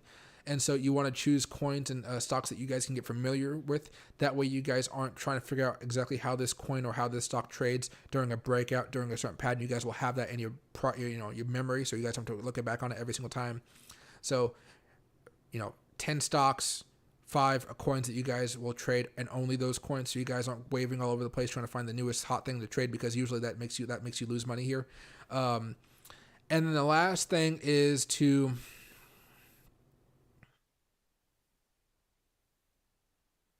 I would say work on technical analysis. That's kind of a broad statement, but really start working on patterns, moving averages, indicators, lagging indicators, all that type of stuff. Really focus on tuning your skills about where to draw the trend lines, hidden levels of resistance, Fibonacci levels, Fibonacci extensions, Fib circles if you like those, RSIs, EMAs, DMAs, TMAs. Well, I don't know what. There's a bunch of other stuff out there. Elliott waves. I mean, there's just so much out there. But the technical analysis aspect of it, usually with that, you guys could look at a bunch of YouTube videos. Or I'd say books are probably better than YouTube videos in some respects. And then once you have questions on those books, then you look over to YouTube videos to see what gaps they can fill in, so to speak. But those would be the 3 big things I would look at if you guys want to go full time. Like, not too hard there, but I mean it's hard. But it sounds simple, but it's hard. So staying organized with a trading journal. Only trade a set amount of stocks and cryptocurrencies. Don't wail and flail around. And then after that, focus on your technical analysis. Starting off with patterns. Then you move over to moving averages, charting, stop limit orders, trailing stop loss orders. The stuff that gets you ahead. As a YouTuber, I'm always surprised about like I said, not YouTuber. As a full-time investor, I'm always surprised about how many people don't use stop losses, because stop losses are so crucial to making money in the market consistently. If you don't have a stop loss, I could have, let's say like this. I could have I don't know, how would I do this? Here. I could have, how do I do this? I don't text this much. 10% trade, 10% trade, 23% trade, 20% up. So I could have like a 10% good day, 10% good day, 23% good day, 40% good day. But if I don't have a stop loss, on a certain position, like a leverage position, the next day I could be down like 300% because I wasn't smart enough to put a stop loss down. So that's with leverage, of course. But all those gains could be knocked out when if I just had a stop loss, the worst that I would allow myself to be down would probably be about, I don't know, probably like 100%. Now that may seem a lot, but for leverage, that's just like a 10x leverage play, losing 10% value. That's 100% right there, right? So, I still might lose on those gains, but I'm not so far in the hole, right? So, people need to learn how to use stop losses. I made a couple of videos on it, but again, they're not the most entertaining videos, and people don't usually see the value in it until they've lost a lot of money. And then by then, they look on a website or something like that, not on a YouTube video. And hey, Julio, and it's my first time watching a new stream. I know if it's a hard question, how much do you think we should have in capital for trading full time? That depends on where you live. I would probably say you want to have $100,000 in your account to go full time trader, and that's only because you don't need to trade all $100,000 of it.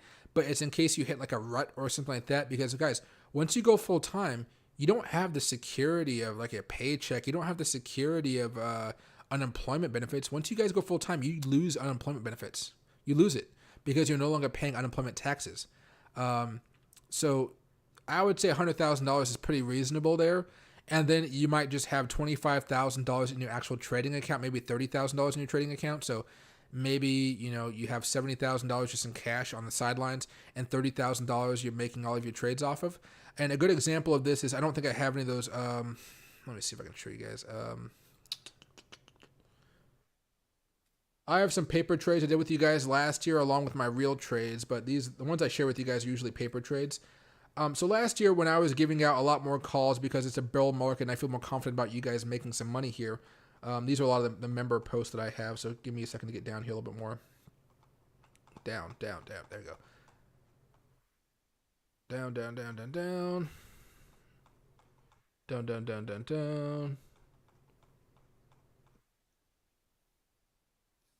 see. Like there was a trade where you made like, I don't know, $1,600 in a day, 545% profit, something like that. But for me, this trade, I don't know if I'm making like 545% profit. Oh, I don't know how to calculate that. But that probably only took a couple $100, a few $100 of investing to make that profit. And if I made $1,600 in a day, you know, make that a few times a week, you're looking pretty good, right? So it doesn't take a lot of money to make money when I trade options and stuff like that. But let me go back here very fast. Oh, please don't let it reset all the way. Oh, it did. Yeah, let me go down to something more reasonable. So like, I did a $5,000 trade last year. If I can find it here, on Apple calls. I don't even know. Was it $5,000 trade? It was a larger trade than normal. I had like over $1,000 invested in the caution into options. Wait for it. Was this it? No, here's a few. But here's a realistic example of what your portfolio might look to. This was all paper trading, though. I usually will invest more money than I do on paper trading, but I want you guys to pay more attention to the percentages. So you guys can see this was 50% down. I was down 1,700 at the open, 375 for the day. Let me see if I can zoom in here for you guys. All right. EIX was up 265. I was up $13,000, right? So if I'm making that, I don't really have to trade much for the next couple weeks, but if I do, I'm going to be much more consistent with it. But you know, trading breakouts. Let me see if I can find right here. Let me see. I'm just looking for the Apple play, and you could see I lose money too. I'm not always making money. Okay. I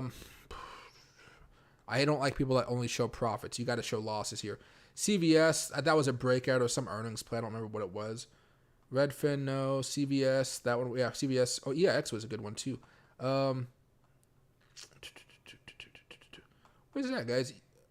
For those people that were here for a long time on the channel, they know what I'm talking about here. There's me going out on adventures.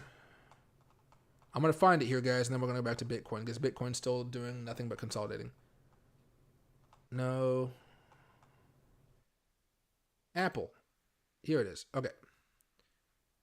Those ABI calls I gave you over the weekend are already at 440% less than 1.5 hours. Profits. Oh, hashtag profits.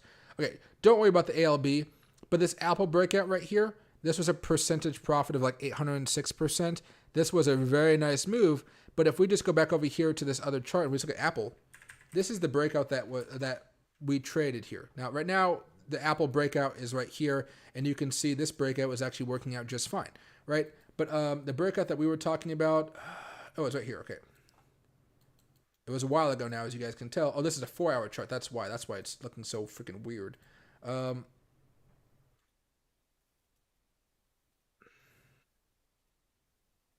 right. And if you guys know anything about patterns, I don't know if I have my pattern video here. No, I don't have the image set up. But you guys know patterns and breakouts and stuff like that, I'm assuming. Well, this was that breakout. Boom, boom, boom, boom, boom. We had some levels of resistance. We had some Fibonacci extension tools here. And once you guys kind of understand these basics, once we get back into a bull market, it's going to make your life a lot easier, right? A lot easier. You can even see coming up here, rejected right there, finally broke out above it. You buy the breakout, rides it up. Hey, look at that. Hit the resistance, came up here, kept on going up, hit resistance there. I sold all of my calls by this point in time, even though it went up high, but the expiration date was somewhere around here and I want to risk it. But I scaled out here. I don't just buy here and sell here. I buy here, I sell here, I sell here, I sell here. There was a resistance level. I can just drop this right here from this line right here to here, resistance, right? So it may look more complicated, I guess, to people that are new to trading, but you know, after a while, it becomes secondhand nature where you guys don't have to be as aggressive and trade every single day. You know, maybe I don't trade every single move on Apple. Maybe over this time period, I only traded Apple like twice. This breakout and this breakout. I could have traded maybe this breakout or this breakout right here. Maybe that would have worked out fine. But if I just trade this breakout and this breakout, that's more than enough for me to live off of that for like maybe a few months at least, right? So, and you're doing this with multiple stocks a month, of course. So you kind of put that some of the savings, retirement, your bills, and that's how you pull out money, right? But look what happened. We follow this trend all the way back into now. You broke down below that. You could have shorted that sucker, probably not based off of that one line, but you can see it ended up being a level of resistance. But over the last few days in this 4-hour chart, you know, we found the support level here. We broke out. If you guys would have bought the breakout, you're up like 3% app on Apple, which on calls might be anywhere from like maybe 40 to 70% at least on those Apple calls. I don't know. Monica, if you mind sharing, I don't know, but what are the profits right now looking on those Amazon calls that she bought? She bought Amazon a few days ago, and that's just going off for simple breakouts, simple Fibonacci extension tools, and looking at the breakout for the Nasdaq. That's what you guys are looking for. Except for it's much easier. It's much easier when you're in a bull market. In a bear market, everything is just so much more on edge because you never know exactly when the market's going to start tipping back over. Because in these bear market rallies, the volatility is all over the place. So the stocks don't normally follow the bull market technicals. So as you guys get more experience with this, you guys will understand when a stock breaks out in a bull market, it goes, it zooms, it has an awesome time. When a stock breaks out in a bear market, you're also watching the indexes and seeing if they're breaking out as well, or if the indexes are heading for resistance, because that can mean that more false breakouts occur. And that's where you might see some more problems and why most people don't like to trade too much in a bear market, which is why I don't give as many calls out in a bear market. When the bull market starts up again, you guys will see me doing calls all over the place because they're much easier for me to do. And I'm making calls that I think you guys are, even if you guys are moderate or new, you guys will still understand how to trade those effectively to make some good profits. What's right here? And hey, RJ American, when does paying for a TradingView subscription become worth it? Once you really determine that you want to make a profit off of trading, if you're kind of dilly-dallying in the market and you're not really spending more than a couple hours on it a week, you don't really need to pay for TradingView. But if you guys are spending more than like 5-10 hours a week learning how to trade, testing out patterns, looking at data, needing to use more indicators and stuff like that, then that's what I would start paying for TradingView. I have let me see if I can find this here. Any other profits I think you guys would like to see? No, I don't think so. Oh, I already clicked on it, so I don't want to click on it now. How do I do this? TradingView price. So I pay for premium myself. I like it. I mean, I'm okay paying the $50 a year. What I would tell you guys, most of you guys would probably be happy with the Pro or the Pro Plus. I think the majority of you guys would probably just be fine with the Pro. Now, what I would say here is, personally, if you guys have enough money to pay for the Pro Plus, get it. It's going to be worth it. If you guys don't want to pay the $25 a month, by all means, what do you call? I'm not even. This isn't even the right price. There we go. Unless you guys are paying annually. If you guys want to pay the $15 a month, go for it. If you guys want to pay the $30 a month, go for it. However, what I'd prefer you guys do, I would prefer, don't get the annual upgrade. Don't. Just pay the $15 a month or the $30 a month and wait until Black Friday because all these things go off like 60% for the yearly sale. So instead of it being like, I wish, I don't know how much it would cost, like 25 times, what is that? 25 times 12, right? And so instead of being $300 for the year, they cut that in half, so you'd only be paying $150 for the year. So I would really just wait until November before you want to buy it for the yearly sale. So if you guys can buy it and you guys just want to do the monthly plan until Black Friday or Cyber Monday, just pay for it then annually, and then you're going to pay for it the next year annually as well.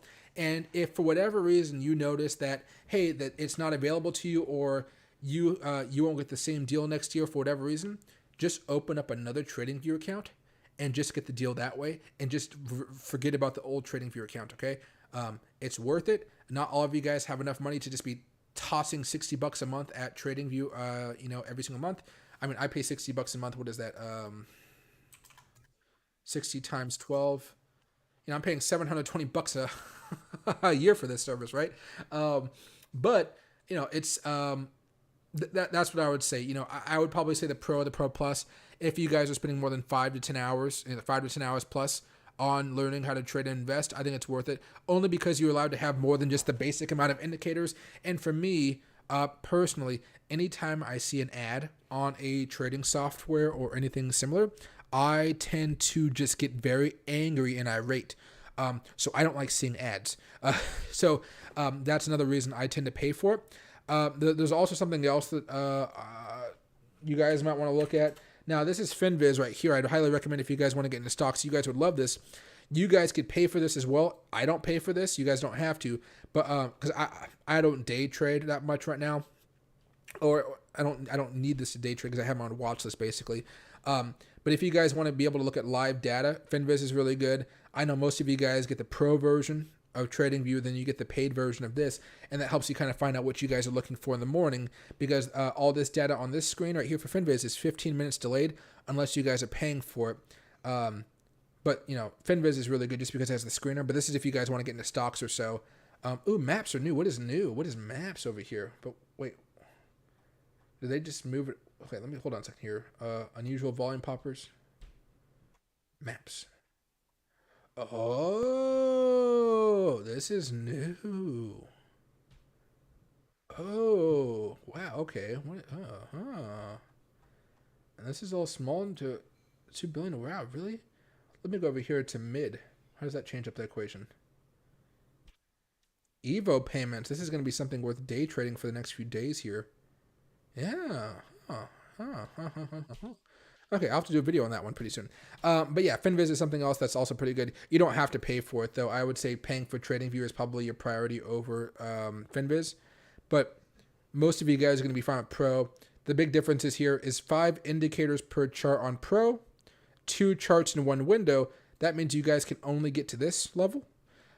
If you guys pay for the $25 a month right here, you get 4 charts in one layout, which means you can have it look like this. And then if you get the premium one, then you could have your charts look like this. Now, really, you can even see some of these coins, I don't even mess with them too much. Like here's Bitcoins, here's Ethereum, stuff like that. Some MACD strategies on it from a while ago. Most of you guys won't have 8 like this. The only time I ever have 8 on my screen is when it's on my other monitor. So this is a good size monitor, of course. I have some pretty big ones, but it's not the other monitor I have to my right here. This one is a very like freaking wide monitor. It's meant for editing and videos. It costs like $1,000 or something. But I'd move it over there. Normally with you guys, you guys don't want to see all this crap on your screen, right? Let's go 3 out of that one.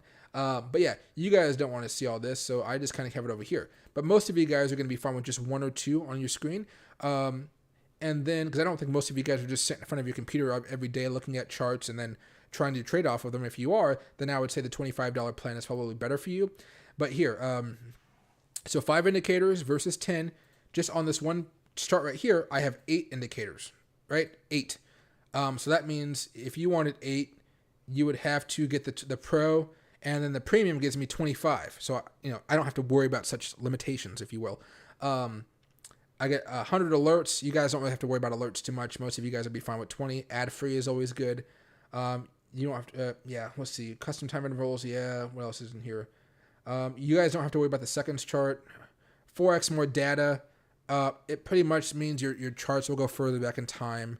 I don't think many of you guys look at historical trends that far. I look at it mostly for the Nasdaq, SPY, Apple, Microsoft, stuff like that. Most of you guys don't have to worry about that. And unlimited saved chart layouts. Let's see. So you're going to have 10 saved chart layouts here, and then I don't know how many chart layouts here. Maybe just one. I'm not entirely sure. But a chart layout is this, guys. A chart layout looks like this. So if you guys go over here, you guys see this little thing I'm dropping down. I can say new chart layout. But basically what a chart layout is you saw how I had 8 charts on that screen just a couple seconds ago? I can have 8 per every single one of these. And I can have up to apparently, unlimited. I can have as many chart layouts as I want to. And that helps me out because if you guys look at my Bitcoin charts, maybe one Bitcoin chart, I just want to have the price. Maybe the second one, I just want to have regular moving averages. Maybe the other one, I want to have exponential moving averages. Maybe the other one, I want to have TMOs. Or maybe the other one, I just want to have Gann fans. Or maybe the other one, I just want to have Fibonacci circles and stuff like that. It's very hard to have everything on it so cluttered. So right now, if you go to this monthly chart, you guys will see all this stuff, right? But there's so much other stuff going on right now that, you guys wouldn't want to see Fibonacci circles on top of this. Where's my Fibonacci circle one, though? Let me go over to the 4. There we go.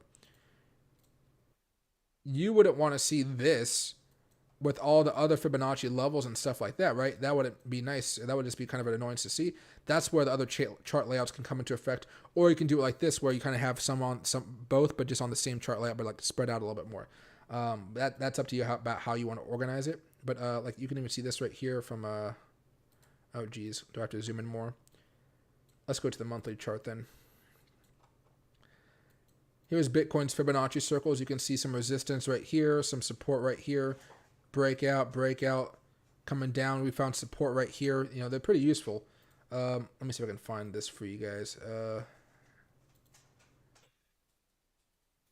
And let me get this over here to Fib. There we go. And you can see right now, Bitcoin's on its way to this next Fibonacci level right here at 16,500. That's going to be a level where I think we have a strong bounce, and then from there we'll probably continue moving down. But you know, I could add a whole bunch of other Fibonacci levels here. So like, let me add this one right here. Let me add this one right here. Let me add this one right here as well. Fib retracement. But this one I want to have it with no fib levels on. And this one right here, I want to,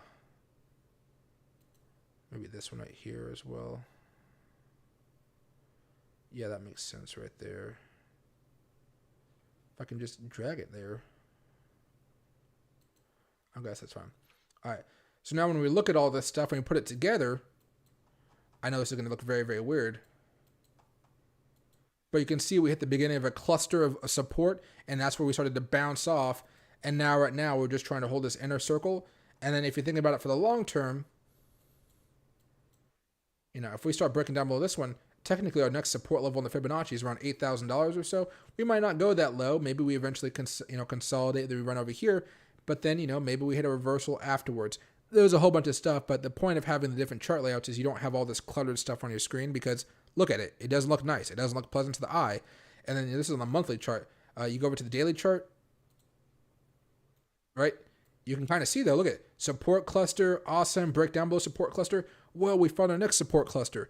And then we come over here, we didn't stop until we hit the next support cluster right here, as long as the Fibonacci circle and everything. And now what's going to happen? We're going to have to freaking consolidate through here and mug our way through it. But then our next major support cluster, I mean, again, we have to, is like way down here at like $7,000. I don't think we're going to get down there, but of course, there's other Fibonacci circles you can have overlaying this. There's so much stuff you could have. That chart layouts can really help you out by keeping you organized in that effect, which is why I say organization in the first place. It's a big thing that you guys need to focus on. But yeah, let's get out of this. Oh my gosh, you can just see how crazy this all is. Let me just get rid of all this stuff here. There we go. Nice and clean. Let's go back to twos. There you go. Ones. Oh yeah, and if you want premium, you get the second chart. The second chart is just very entertaining to watch. This can be good if you want to scalp. I would highly recommend it. And I think the second chart is very, very nice if you guys want to scalp while trading on TradingView. So this means that you guys would probably go up here. Let me see if I can find it. And you guys connect one of your trading accounts to it. There's paper trading here. There's Gemini, Interactive Brokers, Bitstamp, Tradier, Ally Invest, Domain Trading, whatever it is. You guys can connect your trading account to it, and you guys can trade from TradingView on your computer. Normally, I trade using, oh, you guys can't see it. I forgot to open a window tab open. Normally, I trade off of TD Ameritrade or BitGate or KuCoin. But, you know, if you guys want to trade off of TradingView, you guys can have a, you guys can set up some hotkeys, which means, you know, like, C is, or B is buy 100 shares of whatever stock you're looking at. S is sell 100 shares of whatever you're looking at, like short, not sell and close a position. You're going to set up all those hotkeys. But if I go over here to connect this, whatever, now I can say, hey, Bitcoin is doing this. We're at a level of resistance. I think we can break above the 200. I'm just guessing here, right? Because I haven't been looking at the charts. But I can say trade, buy 101 Bitcoin. Let's create a new order. Let's just open up. Well, actually, let's just do 100. It doesn't matter. So you guys can see what's going on here. So does that work out then? Okay, let me go over here to the 5 very fast. Yeah, that's fine. Just so you guys can see what's going on. Again, this is a paper trade, but you guys can be like, hey, I want to practice. Let's just buy this. Let's just make it a market order so we can just get it over with here.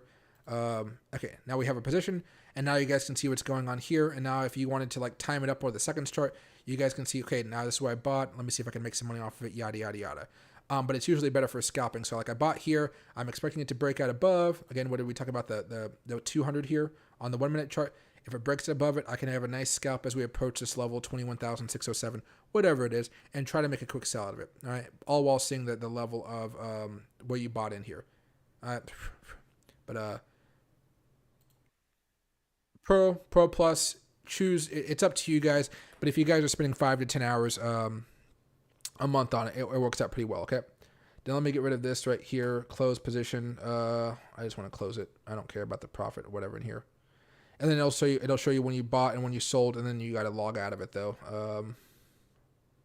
How do you close this? Log out of paper trading. There we go. I don't like looking at all those lines on it. That's why I don't trade it. Use it as trading.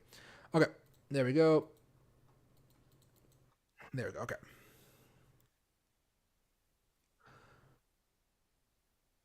Let's see. Hey, Marcus, what is the best paper trading site to learn on? I've tried Binance, BitGet, mock trading, Ethereum, but the charts seem way off and don't match the live market. It's because of the futures markets, not like necessarily spot markets like what we're looking at now. I still think BitGet's probably the best one out there personally, but if you wanted to do live trading or paper trading and you just want to see it look a little more simple, I guess you would say, and you want to try like spot trading and not futures trading, BitGet. It's free. It's part of the plan if you guys pay for it. BitGet seems to be not BitGet. TradingView seems to be fine with it, and it's not. It's an easy process. You just log into a paper trading account. And you just start trading, and you could do that for stocks, anything like that. Options get a little bit more tricky, of course. So if you want to do options and you want to learn how to trade options with paper trading, then you would open up an account with TD Ameritrade, and that's probably the best paper trading trading platform I can think about personally. But if you want to trade crypto paper trading, TradingView will do better for you than if you don't like BitGet or the KuCoins and other ones. TradingView got you back.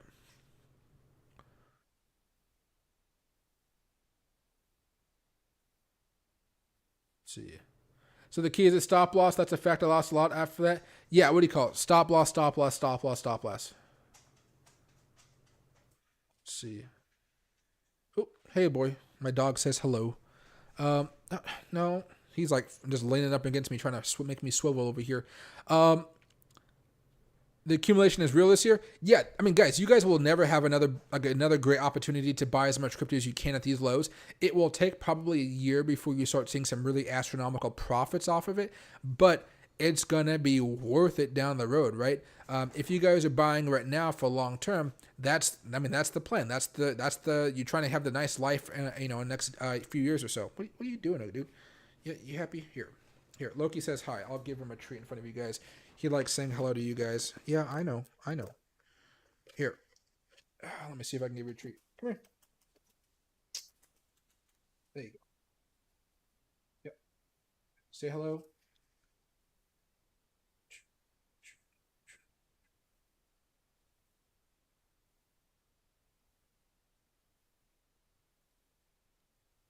Yeah, he's a big baby. Yeah, I don't have any more treats for you. Yeah.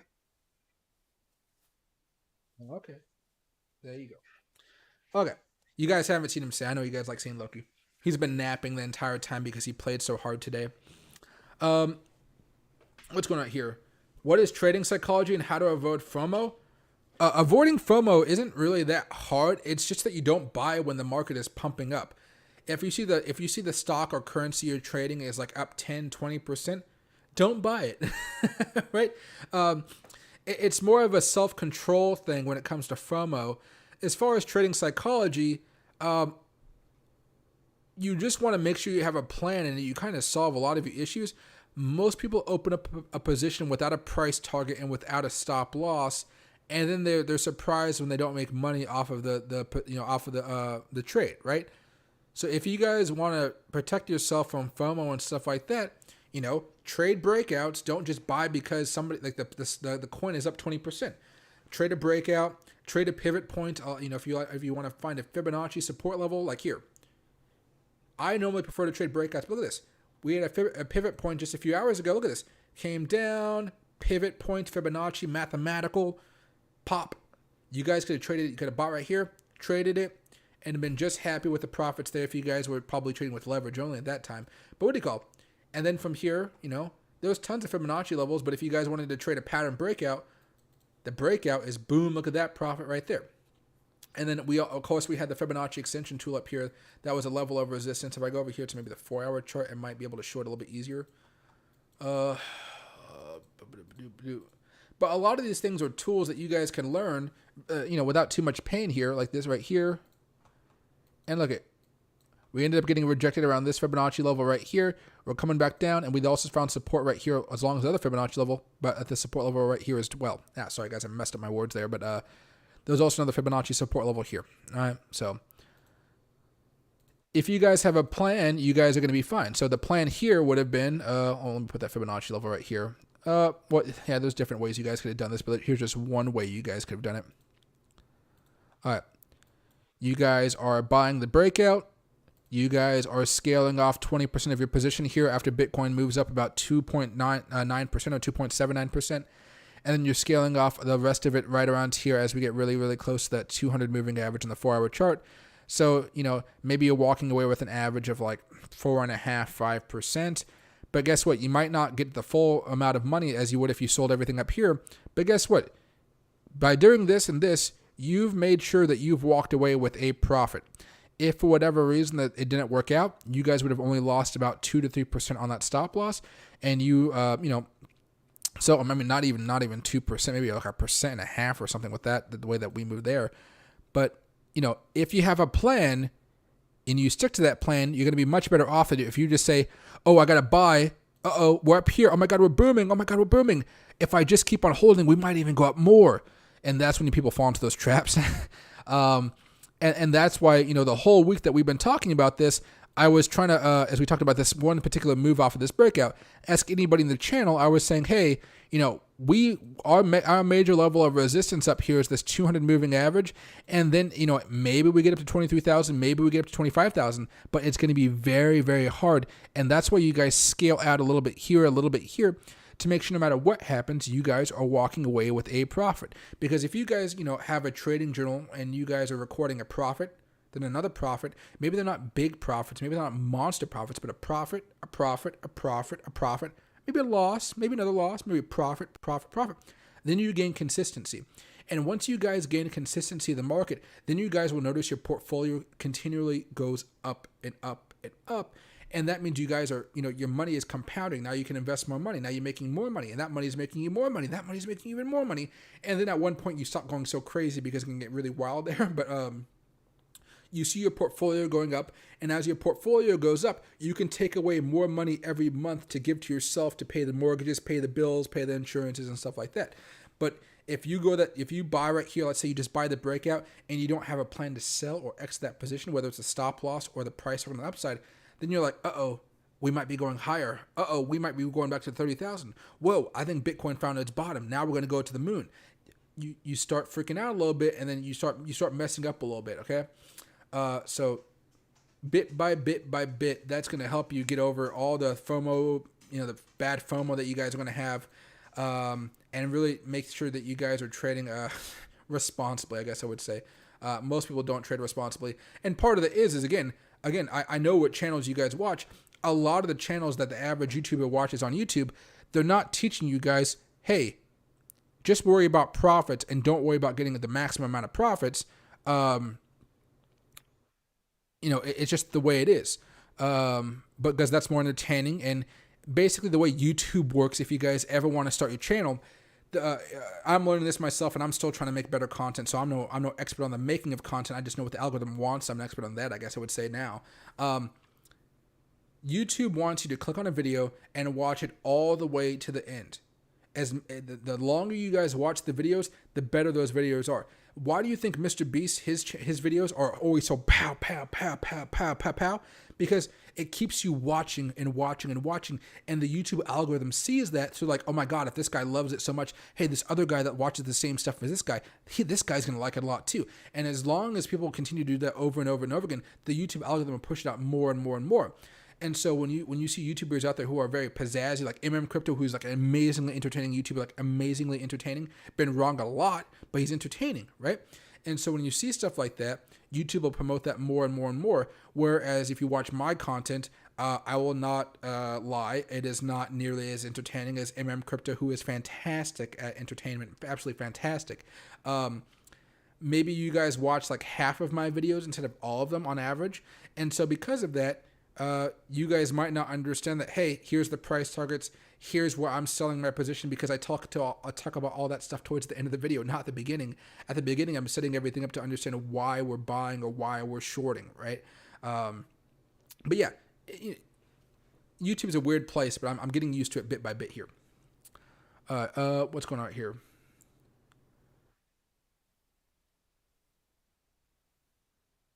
Oh, it's right here. Hey, Rohit. Did say mistake. Well explained. There we go. Okay, buddy. It's 8:05. I'm going to call it a night right now. I'm about to go let my dog out. He needs to use the bathroom. Good 2-hour stream, everybody. If you guys have any questions, I'll be streaming back again Monday afternoon.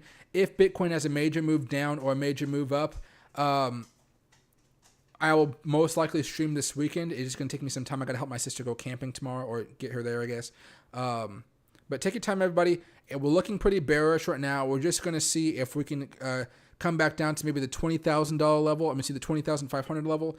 If we're lucky, whales will come in and try to push us back up. But that's a really big ask at this point in time. So take your time. Enjoy the market. Rohit, if you want me to answer more questions, I have a consultation service, but that goes through my website. But yeah, what do you call it? You can always ask about that later on. But guys, relax. We're kind of going through the process. If you guys want to start getting panicked about Bitcoin, I'd probably wait for us to break down below this trend line, and then really panic. I'd probably say this trend line here, because that's